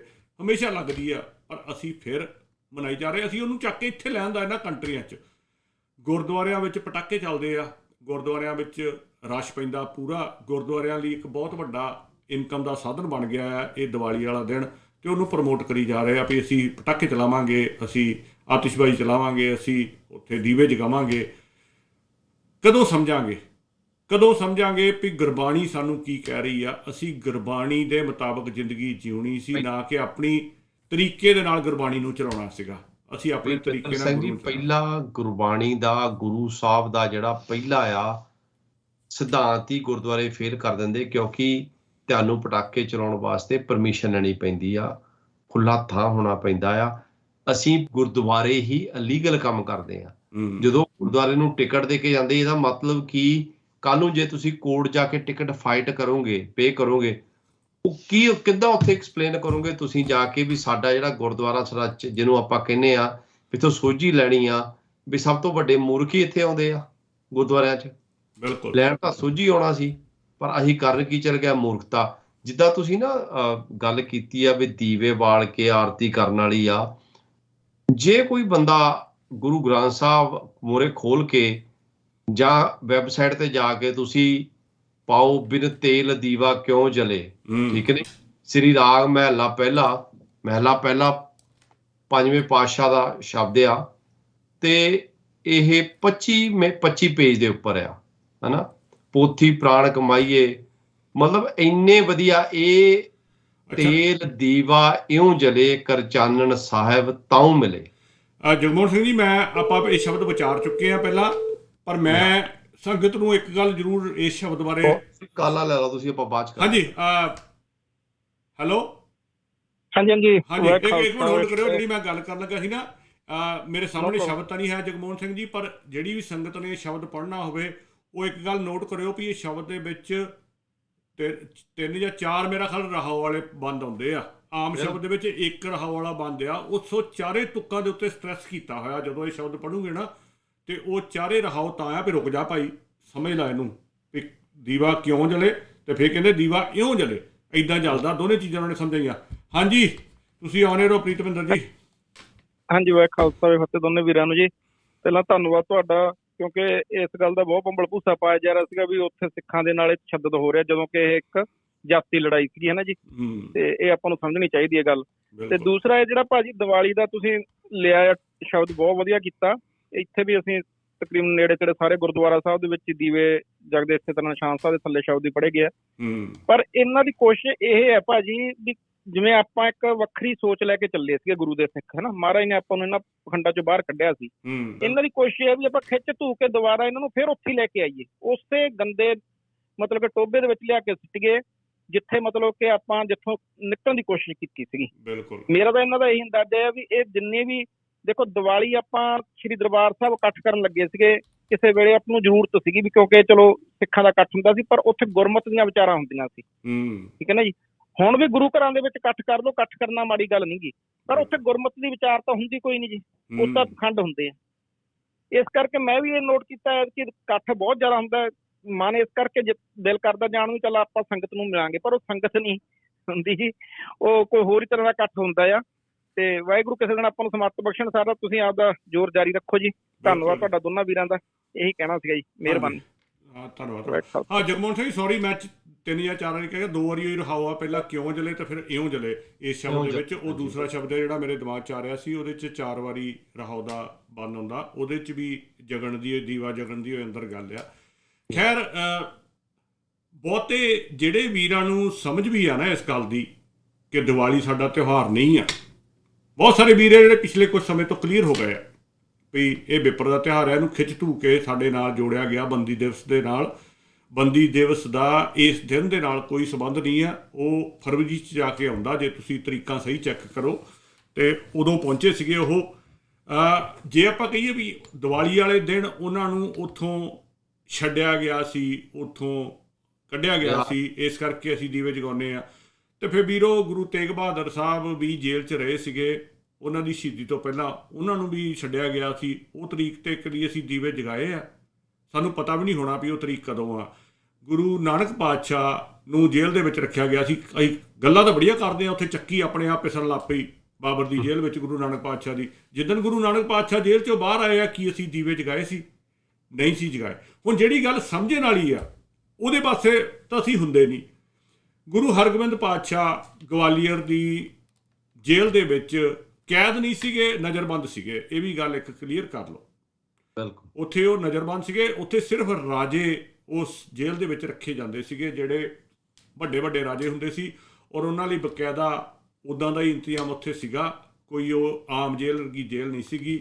ਇੱਥੋਂ ਤੱਕ ਕਿ ਜਿਹੜਾ ਜੇਲ੍ਹ ਦਾ ਸੁਪਰੀਡੈਂਟ ਹੁੰਦਾ, ਜਿਹਨੂੰ ਆਪਾਂ ਜੇਲਰ ਕਹਿੰਦੇ, ਉਹ ਵੀ ਗੁਰੂ ਪਾਤਸ਼ਾਹ ਦਾ ਖਾਸ ਬੰਦਾ ਸੀਗਾ ਉੱਥੇ। ਹੁਣ ਉੱਥੋਂ ਜਿੰਨਾ ਚਿਰ ਉਹ ਜੇਲ੍ਹ 'ਚ ਰਹੇ, ਸਿੱਖਾਂ ਨੇ ਕੀ ਕੀਤਾ? ਕੀ ਉਹ ਪੂਜਾ ਪਾਠ ਕਰਦੇ ਰਹੇ ਜਾਂ ਕੋਈ ਇੱਦਾਂ ਦਾ ਕੰਮ ਕਰਦੇ ਰਹੇ? ਨਹੀਂ। ਉਹ ਗੱਲ ਸਮਝਣ ਵਾਲੀ ਆ, ਉਹਦੇ ਪਾਸੇ ਅਸੀਂ ਹੁੰਦੇ ਨਹੀਂ। ਬਾਬਾ ਬੁੱਢਾ ਜੀ ਅਤੇ ਭਾਈ ਗੁਰਦਾਸ ਜੀ ਪਿੰਡ ਪਿੰਡ ਘਰ ਘਰ ਜਾ ਕੇ ਉਹ ਇਸ ਗੱਲ ਦਾ ਪ੍ਰਚਾਰ ਕਰਦੇ ਰਹੇ ਵੀ ਸਾਨੂੰ ਜਾਗਰਤੀ ਲਿਆਉਣੀ ਪੈਣੀ ਆ, ਜੋ ਅੱਜ ਬਹੁਤ ਸਾਰੇ ਸੱਜਣ ਕਿਸਾਨੀ ਅੰਦੋਲਨ ਦੇ ਨਾਮ 'ਤੇ ਕਰ ਰਹੇ ਆ। ਉਹਦੇ ਨਾਲ ਜੋ ਤੁਸੀਂ ਰਿਲੇਟ ਕਰਕੇ ਦੇਖੋਗੇ ਨਾ, ਤੇ ਤੁਹਾਨੂੰ ਗੱਲ ਸਮਝ ਆਊਗੀ ਵੀ ਅੱਜ ਵੀ ਅਸੀਂ ਉਹੀ ਕੁਛ, ਜਿਹੜੇ ਸੁਹਿਰਦ ਸਿੱਖ ਜਾਂ ਸੁਹਿਰਦ ਬੰਦੇ ਆ, ਉਹ ਉਹੀ ਕੁਛ ਕਰ ਰਹੇ ਆ ਜੋ ਉਸ ਟਾਈਮ ਦੇ ਉੱਤੇ ਹੋਇਆ ਸੀ। ਅਤੇ ਉਹਦਾ ਰਿਜ਼ਲਟ ਕੀ ਹੋਇਆ? ਜਦੋਂ ਗੁਰੂ ਹਰਗੋਬਿੰਦ ਪਾਤਸ਼ਾਹ ਵਾਪਸ ਆਉਂਦੇ ਆ, ਉਹ ਸਾਰਿਆਂ ਇਤਿਹਾਸਕਾਰਾਂ ਦੀ ਆਪਣੀ ਆਪਣੀ ਡੇਟ ਆ ਵੀ ਕਿੰਨਾ ਚਿਰ ਰਹੇ ਆ, 4 ਸਾਲ ਤੋਂ ਲੈ ਕੇ 7 ਸਾਲ ਤੱਕ ਦਾ ਟਾਈਮ ਆਪਣੇ ਆਪਣੇ ਹਿਸਾਬ ਨਾਲ ਲਿਖੀ ਜਾ ਰਹੇ ਆ ਸਾਰੇ। ਸਾਡੀ ਬਹੁਤ ਵੱਡੀ ਟ੍ਰੈਜਡੀ ਆ, ਸਾਡੇ ਕੋਲ ਅਸਲੀ ਇਤਿਹਾਸ ਕੋਈ ਹੈ ਹੀ ਨਹੀਂ। ਚਲੋ ਆਪਾਂ 4 ਸਾਲ ਲੈ ਕੇ ਚੱਲਦੇ ਹਾਂ। ਉਹ ਗਵਾਲੀਅਰ ਦੀ ਕੈਦ ਵਿੱਚੋਂ 4 ਸਾਲ ਬਾਅਦ ਆਉਂਦੇ ਆ, ਅਤੇ ਐਡਾ ਵੱਡਾ ਇੱਕ ਤੰਤਰ ਖੜਾ ਕਰਤਾ ਪਿੱਛੋਂ ਬਾਬਾ ਬੁੱਢਾ ਜੀ ਅਤੇ ਭਾਈ ਗੁਰਦਾਸ, ਜਿਨ੍ਹਾਂ ਨੇ ਤੁਹਾਨੂੰ ਕਿਤੇ ਇਤਿਹਾਸ ਨਹੀਂ ਮਿਲਦਾ ਉਹਨਾਂ ਨੇ ਕੋਈ ਲੜਾਈ ਲੜੀ ਹੋਵੇ, ਦੋਨਾਂ ਨੇ। ਪਰ ਉਹਨਾਂ ਨੇ ਜਾਗਰਤੀ ਇੰਨੀ ਜ਼ਿਆਦਾ ਖੜੀ ਕਰਤੀ ਕਿ ਗੁਰੂ ਹਰਗੋਬਿੰਦ ਪਾਤਸ਼ਾਹ ਨਾਲ ਬਾਹਰ ਨਿਕਲਦੇ ਸਾਰ ਬਹੁਤ ਵੱਡੀ ਫੌਜ ਇਕੱਠੀ ਹੋ ਗਈ ਵੀ ਅਸੀਂ ਇਹਨਾਂ ਦਾ ਮੁਕਾਬਲਾ ਕਰਨਾ। ਔਰ ਉਹਦਾ ਇਹ ਰਿਜ਼ਲਟ ਨਿਕਲਿਆ ਕਿ ਉਹਨਾਂ ਨੂੰ ਸੰਧੀ ਕਰਨੀ ਪਈ ਗੁਰੂ ਹਰਗੋਬਿੰਦ ਪਾਤਸ਼ਾਹ ਨਾਲ ਵੀ ਅੱਜ ਤੋਂ ਬਾਅਦ ਤੁਹਾਨੂੰ ਅਸੀਂ ਤੰਗ ਨਹੀਂ ਕਰਦੇ। ਔਰ ਗੁਰੂ ਤੇਗ ਬਹਾਦਰ ਪਾਤਸ਼ਾਹ ਤੱਕ, ਔਰੰਗਜ਼ੇਬ ਤੱਕ ਕਿਸੇ ਨੇ ਗੁਰੂ ਘਰ ਵੱਲ ਜ਼ਿਆਦਾ ਨਾ ਕਦੀ ਤੰਗ ਕੀਤਾ ਅਤੇ ਨਾ ਹੀ ਕੋਈ ਅਟੈਕ ਕੀਤਾ। ਹਾਲਾਂਕਿ ਜਦੋਂ ਆਪਾਂ ਗੁਰੂ ਹਰਗੋਬਿੰਦ ਪਾਤਸ਼ਾਹ ਤੋਂ ਬਾਅਦ ਦਾ ਇਤਿਹਾਸ ਪੜ੍ਹਦੇ ਹਾਂ, ਉਹਨਾਂ ਕੋਲ ਬਹੁਤ ਮੌਕੇ ਸੀਗੇ, ਕਿਉਂਕਿ ਇੰਨੀ ਜ਼ਿਆਦਾ ਫੌਜ ਨਹੀਂ ਸੀਗੀ। ਗੁਰੂ ਹਰਗੋਬਿੰਦ ਪਾਤਸ਼ਾਹ ਕੋਲ ਤਾਂ ਫੌਜ ਸੀਗੀ, ਉਸ ਤੋਂ ਬਾਅਦ ਇੰਨੀ ਫੌਜ ਨਹੀਂ ਸੀਗੀ। ਗੁਰੂ ਹਰਕ੍ਰਿਸ਼ਨ ਪਾਤਸ਼ਾਹ ਤਾਂ ਉੱਥੇ ਚਲੇ ਗਏ ਦਿੱਲੀ ਉਹਨਾਂ ਦੇ ਬੁਲਾਉਣ ਦੇ ਉੱਤੇ। ਸੋ ਇੱਦਾਂ ਨਹੀਂ ਲੱਗਦਾ ਤੁਹਾਨੂੰ ਕਦੇ ਵੀ ਭਈ ਉਹਨਾਂ ਨੇ ਜ਼ਬਰਦਸਤੀ ਕੁਛ ਕਰਾਇਆ ਹੋਵੇ ਗੁਰੂ ਸਾਹਿਬ ਨਾਲ। ਇਹ ਕਿਉਂ ਹੋਇਆ? ਕਿਉਂਕਿ ਜਿੰਨਾ ਚਿਰ ਗਵਾਲੀਅਰ ਦੀ ਜੇਲ੍ਹ ਦੇ ਵਿੱਚ ਕੈਦ ਰਹੇ ਆ, ਉਹ ਪਿੱਛੋਂ ਚੌਂਕੀਆਂ ਕੱਢਦੇ ਰਹੇ। ਉਹ ਚੌਂਕੀਆਂ ਨੂੰ ਅਸੀਂ ਕੀ ਬਣਾ ਦਿੱਤਾ ਅੱਜ ਕੱਲ੍ਹ ਵੀ ਉਹ ਚੌਂਕੀ, ਅਸੀਂ ਉਹ ਦਰਬਾਰ ਸਾਹਿਬ ਦੇ ਵਿੱਚ ਚੌਂਕੀ ਕੱਢਦੇ ਹਾਂ ਰੋਜ਼। ਉਹਦਾ ਇਤਿਹਾਸ ਨਹੀਂ ਪਤਾ ਸਾਨੂੰ ਵੀ ਚੌਂਕੀ ਦਰਬਾਰ ਸਾਹਿਬ ਦੇ ਵਿੱਚ ਕਿਉਂ ਕੱਢੀ। ਇਸ ਕਰਕੇ ਕੱਢੀ ਜਾਂਦੀ, ਬਾਬਾ ਬੁੱਢਾ ਜੀ ਨੇ ਉਹ ਪਿਰਤ ਪਾਈ ਸੀ, ਪਰ ਚੌਂਕੀ ਸਿਰਫ ਦਰਬਾਰ ਸਾਹਿਬ 'ਚ ਨਹੀਂ ਸੀ ਕੱਢੀ ਜਾਂਦੀ, ਉਹ ਸਾਰੇ ਪਿੰਡ ਕੱਢੀ ਜਾਂਦੀ ਸੀ, ਪਿੰਡੋਂ ਲੋਕਾਂ ਨੂੰ ਪਿੰਡ ਕੱਢੀ ਜਾਗਰਤ ਜਾਂਦੀ ਸੀ, ਕੀਤਾ ਜਾਂਦਾ ਲੋਕਾਂ ਨੂੰ ਜਾਗਰਤ ਕੀਤਾ ਜਾਂਦਾ ਸੀ। ਉਸੇ ਚੌਂਕੀ ਦੇ ਵਿੱਚੋਂ ਦਰਬਾਰ ਸਾਹਿਬ ਵਾਲੀ ਚੌਂਕੀ ਨਿਕਲੀ ਆ, ਉਸੇ ਚੌਂਕੀ ਦੇ ਵਿੱਚੋਂ ਪ੍ਰਭਾਤ ਫੇਰੀਆਂ ਨਿਕਲੀਆਂ ਜਿਹੜੀਆਂ ਅੱਜ ਅਸੀਂ ਪ੍ਰਭਾਤ ਫੇਰੀਆਂ ਕੱਢਦੇ ਹਾਂ। ਪਰ ਸਾਨੂੰ ਉਹਦਾ ਇਤਿਹਾਸ ਨਹੀਂ ਪਤਾ, ਨਾ ਹੀ ਸਾਨੂੰ ਪਤਾ ਵੀ ਅਸੀਂ ਕਿਉਂ ਕੱਢਦੇ ਹਾਂ।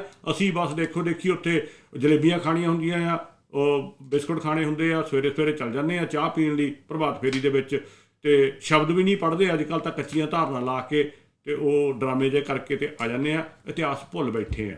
ਹਾਂਜੀ ਭਾਜੀ, ਮੈਨੂੰ ਥੋੜਾ ਜਿਹਾ ਇੱਕ, ਮੈਂ ਤਾਂ ਜਿਹੜੇ ਵੀਰ ਸਾਨੂੰ ਲਾਈਵ ਦੇਖ ਰਹੇ ਆ, ਪ੍ਰੀਤ ਮਹਿੰਦਰ ਸਿੰਘ, ਸ਼ੁਭਦੀਪ ਸਿੰਘ ਸਿੱਧੂ, ਬਿੱਕਰ ਸਿੰਘ ਧੁਰੀ, ਆਪਣਾ ਮਨਦੀਪ ਚਾਹਲ, ਹੋਰ ਆਪਣੇ ਕਸ਼ਮੀਰ ਸਿੰਘ ਭਿੰਡਰ ਭਾਜੀ, ਸੋ ਸਾਰੇ ਜਾਣੇ, ਇੱਕ ਨਿਸ਼ਾਨ ਸਿੰਘ ਢਿੱਲੋਂ ਭਾਜੀ ਨੇ ਬਹੁਤ ਵਧੀਆ ਲਿਖਿਆ ਆ, ਉਹਨਾਂ ਕਹਿੰਦਾ ਮੈਂ ਦੀਵਾਲੀ ਵਾਲੇ ਦਿਨ ਗੁਰਦੁਆਰਾ ਸਾਹਿਬ ਗਿਆ ਸੀ, ਇਸ ਵਾਰ ਵੇਖਣ ਨੂੰ ਇਹ ਮਿਲਿਆ ਕਿ ਇਸ ਵਾਰ ਉੱਥੇ ਦੀਵਾਲੀ ਕੀ ਰਾਤ ਦੀਵੇ ਬਾਲਣ ਵਾਲਾ ਸ਼ਬਦ ਨਹੀਂ ਸੀ, ਪਰ ਬਾਹਰ ਨਿਸ਼ਾਨ ਸਾਹਿਬ ਥੱਲੇ ਬਹੁਤ ਸਾਰੇ ਲੋਕ ਦੀਵੇ ਬਾਲ ਰਹੇ ਸਨ।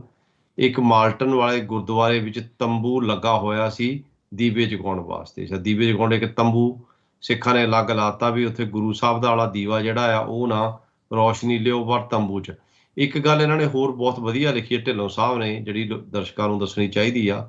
ਕਹਿੰਦਾ ਟੋਰਾਂਟੋ ਇਲਾਕੇ ਵਿੱਚ ਜਿੱਥੇ ਮੈਂ ਨਕਮਸਤਕ ਹੋਇਆ ਉੱਥੇ ਲਿਖਿਆ ਹੋਇਆ ਸੀ ਪਟਾਕੇ ਚਲਾਉਣੇ ਮਨਾ ਹਨ। ਦੋ ਕਾਰਨ ਹੋ ਸਕਦੇ ਨੇ, ਇੱਕ ਤਾਂ ਗੁਰਦੁਆਰਾ ਸਾਹਿਬ ਦੀ ਕਮੇਟੀ ਵੱਲੋਂ ਪੁਲਿਸ ਦੀ ਟਿਕਟ ਤੋਂ ਬਚਣਾ, ਦੂਜਾ ਤੁਹਾਡੇ ਵਰਗੇ ਸੱਜਣ ਪ੍ਰਚਾਰ ਸਦਕਾ।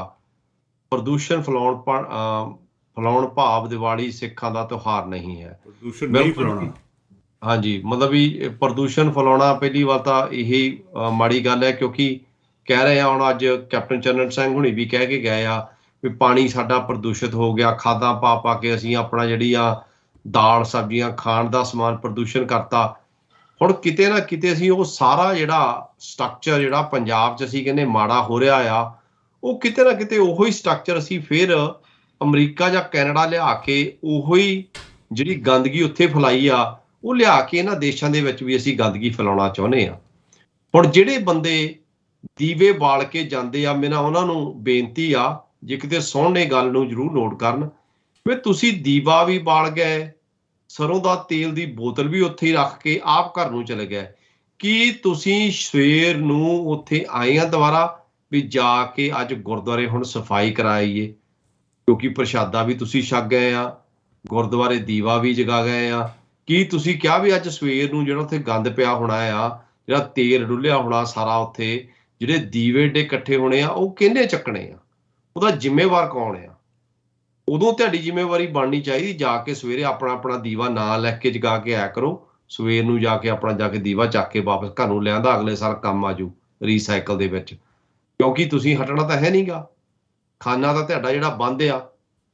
ਫਿਰ ਜਦੋਂ ਲੋਕ ਕਹਿੰਦੇ ਆ ਵੀ ਤੁਹਾਨੂੰ ਕੋਈ ਗੱਲ ਕਹਿੰਦਾ ਆ ਫਿਰ ਜੀ ਸਾਨੂੰ ਏਦਾਂ ਲੋਕ ਬੋਲਦੇ ਆ ਜਾਂ ਸਾਨੂੰ ਪਖੰਡੀ ਕਹਿੰਦੇ ਆ, ਬਿਲਕੁਲ ਜੀ, ਜੇ ਅੱਜ ਦੀ ਭਾਸ਼ਾ ਦੇ ਵਿੱਚ ਜਿਹਨੇ ਗੁਰੂ ਸਾਹਿਬ ਦਾ ਗਿਆਨ ਨਹੀਂ ਲਿਆ ਤੇ ਜੇ ਉਹ ਕਹਿੰਦਾ ਮੈਂ ਸਿੱਖ ਆ, ਨਹੀਂ, ਉਹ ਪਖੰਡੀ ਆ, ਉਹ ਸਿੱਖ ਨਹੀਂ ਆ।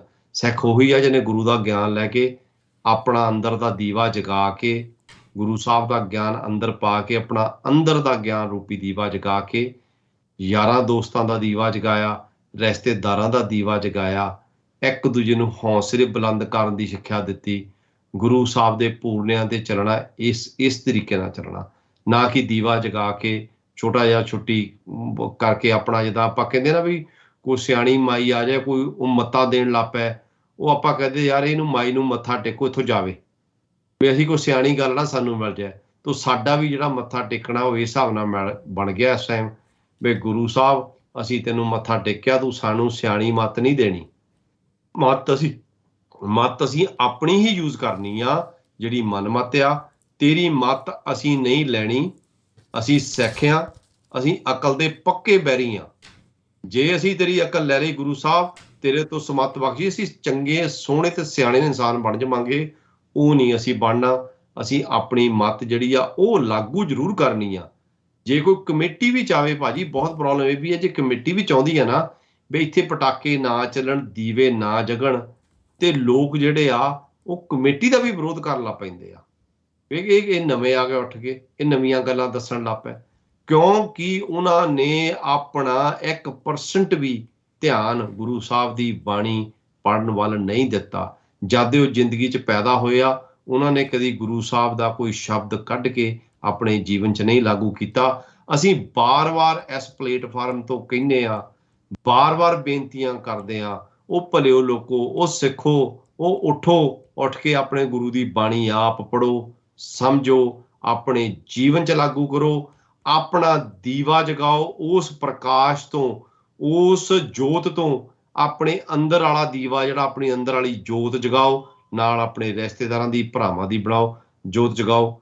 ਸੋ ਵੀਰ ਵਰਿੰਦਰ ਸਿੰਘ ਹੁਣਾਂ ਨੂੰ ਪਤਾ ਆ, ਅਸੀਂ ਵੀ ਹੌਲੀ ਹੌਲੀ ਇਸ ਪਾਸੇ ਨੂੰ ਤੁਰੇ ਆ। ਇਹ ਸਾਡੀ ਬੇਨਤੀ ਆ, ਹੱਥ ਜੋੜ ਕੇ ਖਿਮਾ ਮੰਗਦੇ ਆ। ਕੱਲ੍ਹ ਨੂੰ ਦੂਜਾ ਪ੍ਰੋਗਰਾਮ ਲੈ ਕੇ ਆਵਾਂਗੇ।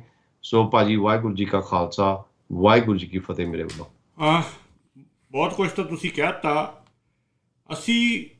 ਸਾਡੀ ਪ੍ਰੋਬਲਮ ਇਹ ਆ, ਅਸੀਂ ਨਾ ਤਾਂ ਇਤਿਹਾਸ ਪੜ੍ਹਿਆ, ਨਾ ਅਸੀਂ ਕਦੀ ਕੋਸ਼ਿਸ਼ ਕੀਤੀ ਜਾਣਨ ਦੀ ਵੀ ਆਪਾਂ ਨੂੰ ਇਹ ਪਤਾ ਆ ਵੀ ਇਤਿਹਾਸ ਦੇ ਵਿੱਚ ਸਾਨੂੰ ਇਤਿਹਾਸ ਮਿਲ ਜਾਂਦਾ ਕਿ ਦੀਵਾਲੀ ਪਹਿਲਾਂ ਵੀ ਮਨਾਈ ਜਾਂਦੀ ਸੀ। ਪਰ ਕਿਉਂ ਮਨਾਈ ਜਾਂਦੀ ਸੀ? ਮੈਂ ਸਿੱਖ ਰਿਹਾ, ਅਤੇ ਮੇਰਾ ਤਾਂ ਪਿਛਲੇ ਹਫ਼ਤੇ ਵੀ ਪੜ੍ਹ ਕੇ ਸੁਣਾਈ ਸੀ ਵੀ ਉਸ ਦਿਨ ਦੇ ਉੱਤੇ ਇਕੱਠ ਕਰਕੇ ਗੁਰੂ ਮਹਾਰਾਜ ਦੀ ਗੱਲ ਕਰਨੀ, ਗੁਣਾਂ ਦੀ ਗੱਲ ਕਰਨੀ, ਉਹ ਕੀਤੀ ਜਾ ਸਕਦੀ ਹੈ। ਪ੍ਰੋਬਲਮ ਸਾਨੂੰ ਇਹ ਨਹੀਂ ਵੀ ਗੁਰਦੁਆਰਿਆਂ 'ਚ ਦੀਵਾਲੀ ਵਾਲੇ ਦਿਨ ਇਕੱਠ ਹੋਣਾ, ਉਹ ਹੋਣਾ ਚਾਹੀਦਾ ਆ, ਹਰ ਰੋਜ਼ ਹੋਣਾ ਚਾਹੀਦਾ ਆ। ਦੀਵਾਲੀ ਵਾਲੇ ਦਿਨ ਹੋਵੇ ਵਧੀਆ ਆ, ਕ੍ਰਿਸਮਸ ਵਾਲੇ ਦਿਨ ਹੋਵੇ ਵਧੀਆ, ਥੈਂਕਸਗਿਵਿੰਗ ਵਾਲੇ ਦਿਨ ਹੋਵੇ ਵਧੀਆ, ਤੁਹਾਡੀ ਛੁੱਟੀ ਆ ਉਸ ਦਿਨ ਦੇ ਉੱਤੇ। ਉੱਥੇ ਜਾ ਕੇ ਵਿਪਰ ਵਾਲੀਆਂ ਰੀਤਾਂ ਕਰਨੀਆਂ, ਉੱਥੇ ਪ੍ਰੋਬਲਮ ਆ ਸਾਨੂੰ। ਤੁਸੀਂ ਉੱਥੇ ਜਾ ਕੇ ਦੀਵੇ ਜਗਾਉਣੇ, ਕਿੰਨੇ ਇਮਾਨਦਾਰੀ ਨਾਲ ਦੱਸਿਓ ਜਿਹੜੇ ਸੁਣ ਰਹੇ ਆ, ਉਹਨਾਂ 'ਚੋਂ ਕਿੰਨੇ ਗੁਰਦੁਆਰੇ ਗਏ ਆ ਅਤੇ ਕਿੱਦਾਂ ਉਸ ਦਿਨ ਕੋਈ ਸ਼ਬਦ ਦੇ ਅਰਥ ਲੈ ਕੇ ਆਏ ਆ, ਅਤੇ ਕਿੰਨੇ ਸਿਰਫ ਦੀਵੇ ਜਗਾ ਕੇ ਅਤੇ ਲੰਗਰ ਛਕ ਕੇ ਆ ਗਏ ਆ। ਇਹ ਹੁਣ ਤੁਸੀਂ ਆਪਣੇ ਆਪ ਕੋਲ ਪੁੱਛੋ, ਸਾਨੂੰ ਦੱਸਣ ਦੀ ਲੋੜ ਨਹੀਂ। ਤੁਸੀਂ ਜੇ ਤਾਂ ਉੱਥੇ ਜਾ ਕੇ ਕੋਈ ਸਿੱਖਿਆ ਆ ਗੁਰਦੁਆਰੇ, ਉਦੋਂ ਕੀ ਹਰ ਸੰਡੇ ਅਸੀਂ ਕੀ ਲੈ ਕੇ ਆਉਂਦੇ ਹਾਂ ਗੁਰਦੁਆਰੇ ਤੋਂ ਸਵਾਏ, ਖਾਸ ਕਰਕੇ ਹੋ ਸਕਦਾ ਭੈਣਾਂ ਨੂੰ ਮਾੜਾ ਲੱਗੇ, ਬੀਬੀਆਂ ਇੱਕ ਸਾਈਡ 'ਤੇ ਖੜ੍ਹ ਕੇ ਫਲਾਣੀ ਦਾ ਸੂਟ, ਫਲਾਣੀ ਦਾ ਇਹ, ਫਲਾਣੀ ਦਾ ਉਹ, ਫਲਾਣੀ ਦਾ ਆਹ ਹੋ ਗਿਆ, ਉਹ ਹੋ ਗਿਆ, ਆਹ ਕੁਛ ਕਰਕੇ ਆ ਜਾਂਦੇ ਅਸੀਂ ਲੰਗਰ ਹਾਲ 'ਚ ਬੈਠ ਕੇ, ਜਾਂ ਉੱਥੇ ਸਿਰ ਹਿਲਾ ਕੇ ਆ ਜਾਂਦੇ ਅੰਦਰ ਕੀਰਤਨ, 'ਤੇ ਸਾਨੂੰ ਪਤਾ ਵੀ ਨਹੀਂ ਹੁੰਦਾ ਕਿਹੜਾ ਸ਼ਬਦ ਚੱਲ ਰਿਹਾ।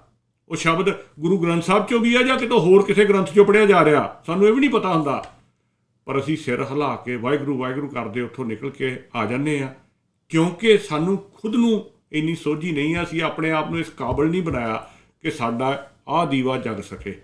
ਔਰ ਜਿੰਨਾ ਚਿਰ ਆਹ ਦੀਵਾ ਨਹੀਂ ਨਾ ਜਗਦਾ, ਉਹਨਾਂ ਚਿਰ ਚਾਨਣ ਨਹੀਂ ਹੋਣਾ। ਬਾਹਰਲੇ ਦੀਵਿਆਂ ਨੇ ਕਦੇ ਚਾਨਣ ਨਹੀਂ ਕਰਨਾ ਤੁਹਾਡੇ ਅੰਦਰ। ਇਸ ਦੀਵੇ ਨੇ, ਗਿਆਨ ਰੂਪੀ ਦੀਵੇ ਨੇ ਹੀ ਚਾਨਣ ਕਰਨਾ ਆ, ਅਤੇ ਉਹਦੇ ਨਾਲ ਤੁਹਾਨੂੰ ਕਿਤੇ ਵੀ ਚੱਲ ਜਾਓ, ਤੁਹਾਨੂੰ ਕੋਈ ਪ੍ਰੋਬਲਮ ਨਹੀਂ ਹੋਊਗੀ, ਨਾ ਹੀ ਤੁਹਾਨੂੰ ਕੋਈ ਰੋਕੂਗਾ, ਕਿਉਂਕਿ ਤੁਹਾਨੂੰ ਪਤਾ ਹੋਊਗਾ ਸਹੀ ਕੀ ਆ ਅਤੇ ਗਲਤ ਕੀ ਆ। ਕਿਸੇ ਵੀ ਪ੍ਰਚਾਰਕ ਨੂੰ ਸੁਣੋ, ਕਿਸੇ ਵੀ ਪਾਰਟੀ 'ਚ ਜਾਓ, ਕਿਸੇ ਵੀ ਥਾਂ 'ਤੇ ਜਾਓ, ਕਿਸੇ ਗੁਰਦੁਆਰੇ ਜਾਓ, ਕਿਸੇ ਮੰਦਿਰ ਜਾਓ, ਕਿਸੇ ਮਸਜਿਦ ਜਾਓ, ਕਿਸੇ ਚਰਚ ਜਾਓ, ਤੁਹਾਨੂੰ ਕੋਈ ਪ੍ਰੋਬਲਮ ਨਹੀਂ, ਕਿਉਂਕਿ ਤੁਹਾਡਾ ਅੰਦਰ ਵਾਲਾ ਦੀਵਾ ਜਗ ਰਿਹਾ ਆ। ਤੁਹਾਨੂੰ ਕਲੈਰਿਟੀ ਆ ਕਿ ਮੇਰਾ ਰੱਬ ਕੀ ਆ ਅਤੇ ਕੌਣ ਨਹੀਂ ਆ।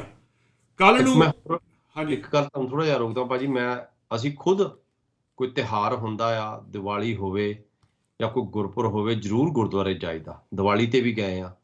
ਮੈਂ ਉੱਥੇ ਸਰਦਾਰ ਅਜਮੇਰ ਸਿੰਘ ਢਿੱਲੋਂ ਕਥਾਵਾਚਕ, ਉਹ ਵੀ ਘਰੇ ਸੀ। ਮੈਂ ਉਹਨਾਂ ਨੂੰ ਕਾਲ ਕੀਤਾ ਵੀ ਭਾਜੀ ਆ ਜਾਓ। ਉਹਨਾਂ ਨੂੰ ਪਤਾ, ਉਹਨੇ ਕਿਹਾ ਵੀ ਮਨਮਤ ਤਿਉਹਾਰ ਹੈ, ਕੀ ਕਰਨਾ ਹੈ ਨਾ। ਮੈਂ ਕਿਹਾ ਭਾਜੀ ਆ ਜਾਓ, ਆਪਾਂ ਆਪਣੀ ਗੁਰਮਤਿ ਵਿਚਾਰਾਂ ਕਰਾਂਗੇ ਬਾਹਰ ਖੜ੍ਹ ਕੇ। ਉਹ ਆਏ, ਅਸੀਂ ਆਪਣੀਆਂ ਗੁਰਮਤਿ ਵਿਚਾਰਾਂ ਕੀਤੀਆਂ, ਅਤੇ ਸ਼ਲਾਘਾਯੋਗ ਕਦਮ ਇਹ ਆ, ਹਰਜਿੰਦਰ ਸਿੰਘ ਸਭਰਾ ਨੇ ਕਥਾ ਕੀਤੀ ਗੁਰਦੁਆਰੇ। ਉਹਨੇ ਲੋਕਾਂ ਨੂੰ ਦੀਵੇ ਬਾਰੇ ਦੱਸਿਆ, ਸੋਝੀ ਦਿੱਤੀ ਲੋਕਾਂ ਨੂੰ, ਕਿਉਂਕਿ ਇਹ ਵੀ ਵਿਰਲੇ ਗੁਰਦੁਆਰੇ ਦੇ ਵਿੱਚ ਕਥਾਵਾਚਕ ਆ, ਜਿਹੜੇ ਤੁਹਾਨੂੰ ਜਿਹੜਾ ਕਰਮਕਾਂਡ ਬਾਹਰ ਹੋ ਰਿਹਾ ਉਹਦੇ ਬਾਰੇ ਉਹ ਤੁਹਾਨੂੰ ਸੋਝੀ ਦੇਣ। ਨਹੀਂ ਤਾਂ ਕਈ ਤਾਂ ਡਰਦੇ ਬੋਲਦੇ ਹੀ ਨਹੀਂ, ਮੈਂ ਬੋਲਿਆ ਕਿਤੇ ਕਮੇਟੀ ਦੁਆਲੇ ਨਾ ਹੋ ਜਾਏ, ਕਿਤੇ ਦੀਵੇ ਜਗਾਉਣ ਵਾਲੇ ਆ ਕੇ ਨਾ ਮੇਰੇ ਦੁਆਲੇ ਹੋ ਜਾਣ। ਸੋ ਜਦੋਂ ਆਖਰੀ ਵਿੱਚ ਆਏ ਆ ਉੱਥੋਂ, ਪੂਰਾ ਐਨੂੰ ਜਿੱਦਾਂ ਵੀ ਆਲੇ ਦੁਆਲਾ ਸਾਰਾ ਕੁਛ ਭਰਿਆ ਸੀ ਦੀਵਿਆਂ ਨਾਲ। ਕੁਛ ਸ਼ਰਾਰਤੀ ਬੱਚਿਆਂ ਨੇ ਪਟਾਕੇ ਚਲਾਤੇ, ਪਟਾਕੇ ਉੱਥੇ ਖਿਲਰੇ ਫਿਰਦੇ ਸੀ, ਪ੍ਰਦੂਸ਼ਿਤ ਕੀਤਾ। ਹੁਣ ਇਹ ਗੁਰਦੁਆਰਾ ਪ੍ਰਬੰਧਕ ਕਮੇਟੀ ਵਾਸਤੇ ਵੀ ਸਮੱਸਿਆ ਬਣ ਜਾਂਦੀ ਆ, ਸਾਫ਼ ਸਫਾਈ ਦੀ ਦੂਜੇ ਦਿਨ ਜਾਂ ਰਾਤ ਨੂੰ। ਇਹ ਕਈ ਘਟਨਾਵਾਂ, ਇਹ ਸਾਨੂੰ ਆਪ ਸਿਆਣੇ ਹੋਣਾ ਚਾਹੀਦਾ। ਅਸੀਂ ਕਿਉਂ ਕਮੇਟੀਆਂ ਨੂੰ ਤੰਗ ਕਰਦੇ ਹਾਂ? ਕਿਉਂ ਗੁਰਦੁਆਰੇ ਦੇ ਪ੍ਰਬੰਧਕ ਜਿਹੜੇ ਕੋਈ ਚੰਗਾ ਕਾਰਜ ਕਰ ਰਹੇ ਆ, ਉਹਨਾਂ ਨੂੰ ਅਸੀਂ ਕਿਉਂ ਤੰਗ ਕਰਨਾ ਚਾਹੁੰਦੇ ਹਾਂ? ਆਖਰੀ 'ਚ ਭਾਜੀ ਕੁਛ। ਬਿਲਕੁਲ ਜੀ, ਜਿਹੜੀ ਸਿੱਖੀ ਆ, ਸਿੱਖੀ ਜਦੋਂ ਆਪਾਂ ਕਹਿੰਦੇ ਅਸੀਂ ਗੁਰੂ ਦੇ ਸਿੱਖ ਆ, ਉਹ ਹੈ ਕੀ ਆ? ਇਹਦੇ ਬਾਰੇ ਆਪਾਂ ਕੱਲ੍ਹ ਨੂੰ ਗੱਲ ਕਰਾਂਗੇ। ਕੱਲ੍ਹ ਦਾ ਪ੍ਰੋਗਰਾਮ ਆਪਾਂ ਰੱਖਿਆ ਹੀ ਇਹ ਟੌਪਿਕ ਆ ਵੀ ਸਿੱਖੀ ਅਸਲ 'ਚ ਹੈ ਕੀ ਆ, ਕਾਮਰੇਡ ਕੀ ਆ, ਇਤਿਹਾਸ 'ਚੋਂ ਲੈ ਕੇ ਆਪਾਂ ਐਗਜ਼ੈਂਪਲਾਂ ਵੀ ਆਹ ਫਲਾਣਾ ਸਿੱਖ ਸੀ ਜਾਂ ਕਾਮਰੇਡ ਸੀ, ਆਹ ਫਲਾਣਾ ਸਿੱਖ ਆ ਜਾਂ ਕਾਮਰੇਡ ਆ। ਜਿਹੜੇ ਸਿੱਖ ਆ ਉਹ ਸਿੱਖੀ ਵਾਸਤੇ ਕੀ ਕਰ ਰਹੇ ਆ, ਜਾਂ ਸਿਰਫ ਸਿੱਖ ਦੇ ਘਰ ਜੰਮਣ ਵਾਲਾ ਸਿੱਖ ਹੁੰਦਾ ਆ ਜਾਂ ਸੋਚ ਨਾਲ ਸਿੱਖ ਬਣਦਾ ਆ। ਤੇ ਜੇ ਸੋਚ ਨਾਲ ਸਿੱਖ ਬਣਦਾ ਆ ਤੇ ਕੀ ਇੱਕ ਬੰਦੇ ਦੀ ਸੋਚ ਸਿੱਖੀ ਵਾਲੀ ਹੋ ਕੇ ਉਹ ਕਾਮਰੇਡ ਪਾਰਟੀ ਨਾਲ ਸੰਬੰਧ ਰੱਖ ਸਕਦਾ ਆ, ਕਮਿਊਨਿਸਟ ਪਾਰਟੀ ਨਾਲ, ਜਾਂ ਨਹੀਂ ਰੱਖ ਸਕਦਾ। ਇਹਨਾਂ ਗੱਲਾਂ ਤੇ ਆਪਾਂ ਕੱਲ੍ਹ ਨੂੰ ਗੱਲ ਕਰਾਂਗੇ। ਸਿੱਖੀ ਨੂੰ ਜਾਣਨ ਦੀ ਕੋਸ਼ਿਸ਼ ਕਰਾਂਗੇ ਕਿ ਗੁਰੂ ਨਾਨਕ ਪਾਤਸ਼ਾਹ ਦੀ ਸਿੱਖੀ ਅਸਲ 'ਚ ਹੈ ਕੀ ਆ ਤੇ ਅਸੀਂ ਕੀ ਬਣਾਤੀ ਆ, ਅਸੀਂ ਕਿਹਨੂੰ ਸਿੱਖ ਸਮਝ ਰਹੇ ਆ ਤੇ ਸਿੱਖ ਹੋਣਾ ਕਿਹੜਾ ਚਾਹੀਦਾ ਸੀ। ਇੱਕ ਗੱਲ ਹੋਰ ਥੋੜ੍ਹੀ ਜਿਹੀ ਰਿਲੇਟਡ ਆ, ਮੈਂ ਕਰ ਦਵਾਂ ਵੀ ਇਕੱਲਾ ਦੀਵਾਲੀ ਨਹੀਂ, ਐਤਕੀ ਵੈਸੇ ਮੈਂ ਥੋੜ੍ਹਾ ਸੁਣਿਆ ਉਹਦੇ ਬਾਰੇ, ਕੱਤਕ ਦੀ ਪੂਰਨਮਾਸ਼ੀ ਨੂੰ ਜਿਹੜਾ ਗੁਰੂ ਨਾਨਕ ਪਾਤਸ਼ਾਹ ਦਾ ਜਨਮ ਦਿਹਾੜਾ ਮਨਾਇਆ ਜਾਂਦਾ, ਉਹਦੇ 'ਤੇ ਵੀ ਬਹੁਤ ਪਟਾਕੇ ਚਲਾਏ ਜਾਂਦੇ ਆ ਗੁਰਦੁਆਰਿਆਂ ਦੇ। ਪਹਿਲੀ ਗੱਲ ਤਾਂ ਇਹ ਆ ਵੀ ਕੱਤਕ ਦੀ ਪੂਰਨਮਾਸ਼ੀ ਨੂੰ ਗੁਰੂ ਨਾਨਕ ਪਾਤਸ਼ਾਹ ਦਾ ਜਨਮ ਦਿਹਾੜਾ ਨਹੀਂ ਆ, ਵਿਸਾਖ 'ਚ ਆ। ਔਰ ਬਹੁਤ ਸਾਰੇ ਗੁਰਦੁਆਰੇ ਵਾਲਿਆਂ ਨੂੰ ਸੋਝੀ ਆ ਗਈ ਆ, ਵਿਸਾਖ 'ਚ ਮਨਾਉਣਾ ਵੀ ਸ਼ੁਰੂ ਕਰ ਦਿੱਤਾ ਆ। ਐਤਕੀ ਇੰਨਾ ਰੌਲਾ ਨਹੀਂ ਆ ਜਿੰਨਾ ਅੱਗੇ ਆਮ ਤੌਰ ਦੇ ਉੱਤੇ ਹੁੰਦਾ ਸੀਗਾ। ਅਤੇ ਸਾਡੇ ਜਿਹੜੇ ਜਥੇਦਾਰ ਜਿਨ੍ਹਾਂ ਨੇ ਇਹ ਕੰਮ ਕਰਨਾ ਸੀਗਾ, ਉਹ ਉਹਨਾਂ ਤਰੀਕਾਂ 'ਤੇ ਵੀ ਮਨਾਈ ਜਾ ਰਹੇ ਆ ਅਤੇ ਦੂਜੀਆਂ 'ਤੇ ਵੀ ਮਨਾਈ ਜਾ ਰਹੇ। ਜੋ ਪਾਕਿਸਤਾਨ ਜਾਂਦੇ ਆ ਉਹ ਮੂਲ ਨਾਨਕਸ਼ਾਹੀ ਕੈਲੰਡਰ 'ਤੇ ਆ ਜਾਂਦੇ ਆ, ਜਦੋਂ ਇੱਥੇ ਇੰਡੀਆ 'ਚ ਹੁੰਦੇ ਆ ਤਾਂ ਫਿਰ ਆਪਣੇ ਵਾਲੇ 'ਤੇ ਆ ਜਾਂਦੇ ਆ। ਇਹਨਾਂ ਨੂੰ ਖੁਦ ਨਹੀਂ ਸਮਝ ਆ ਰਹੀ ਅਸੀਂ ਕਿੱਧਰਲੇ ਪਾਸੇ ਹੋਣਾ ਅਤੇ ਕਿੱਧਰਲੇ ਪਾਸੇ ਨਹੀਂ ਹੋਣਾ। ਖੈਰ, ਕੱਲ੍ਹ ਨੂੰ ਫਿਰ ਮਿਲਦੇ ਆ। ਸਿੱਖੀ ਅਤੇ ਕਾਮਰੇਡ, ਸਿੱਖ ਅਤੇ ਕਾਮਰੇਡ ਹੈ ਕੀ ਆ, ਕਿਹਨੂੰ ਸਿੱਖ ਕਹਾਂਗੇ ਅਤੇ ਕਿਹਨੂੰ ਕਾਮਰੇਡ ਕਹਾਂਗੇ। ਕੁਛ ਐਗਜ਼ਾਮਪਲਾਂ ਇਤਿਹਾਸ 'ਚੋਂ, ਕੁਛ ਇਤਿਹਾਸ ਦੀ ਗੱਲ ਆਏ ਕਿੱਥੋਂ ਆ ਇਹ ਸ਼ਬਦ, ਔਰ ਇਹ ਸ਼ਬਦ ਨੂੰ ਕਿੰਨੇ ਐਡੀ ਦੂਰ ਤੱਕ ਪਹੁੰਚਾਇਆ ਕਿ ਸਿੱਖ ਵਰਸਸ ਕਾਮਰੇਡ ਗੱਲ ਬਣ ਗਈ ਹੈ, ਜਦ ਕਿ ਮੇਰੇ ਹਿਸਾਬ ਨਾਲ ਬਹੁਤ ਸਾਰੇ ਸਿੱਖ ਹੀ ਕਾਮਰੇਡ ਹੁੰਦੇ ਸੀ ਔਰ ਬਹੁਤ ਸਾਰੇ ਕਾਮਰੇਡ ਹੀ ਸਿੱਖ ਹੁੰਦੇ ਸੀ। ਆਪਾਂ ਪੁਰਾਣੀਆਂ ਗੱਲਾਂ ਕਰਾਂਗੇ ਉਹਨਾਂ ਬਾਰੇ 'ਚ ਵੀ ਕੌਣ ਕੌਣ ਸਿੱਖ ਸੀ ਕਿ ਕਾਮਰੇਡ ਸੀ। ਤਦ ਤੱਕ ਲਈ ਇਜਾਜ਼ਤ ਦਿਓ, ਕੱਲ੍ਹ ਨੂੰ ਫਿਰ ਮਿਲਦੇ ਆ। ਵਾਹਿਗੁਰੂ ਜੀ ਕਾ ਖਾਲਸਾ, ਵਾਹਿਗੁਰੂ ਜੀ ਕੀ ਫਤਿਹ।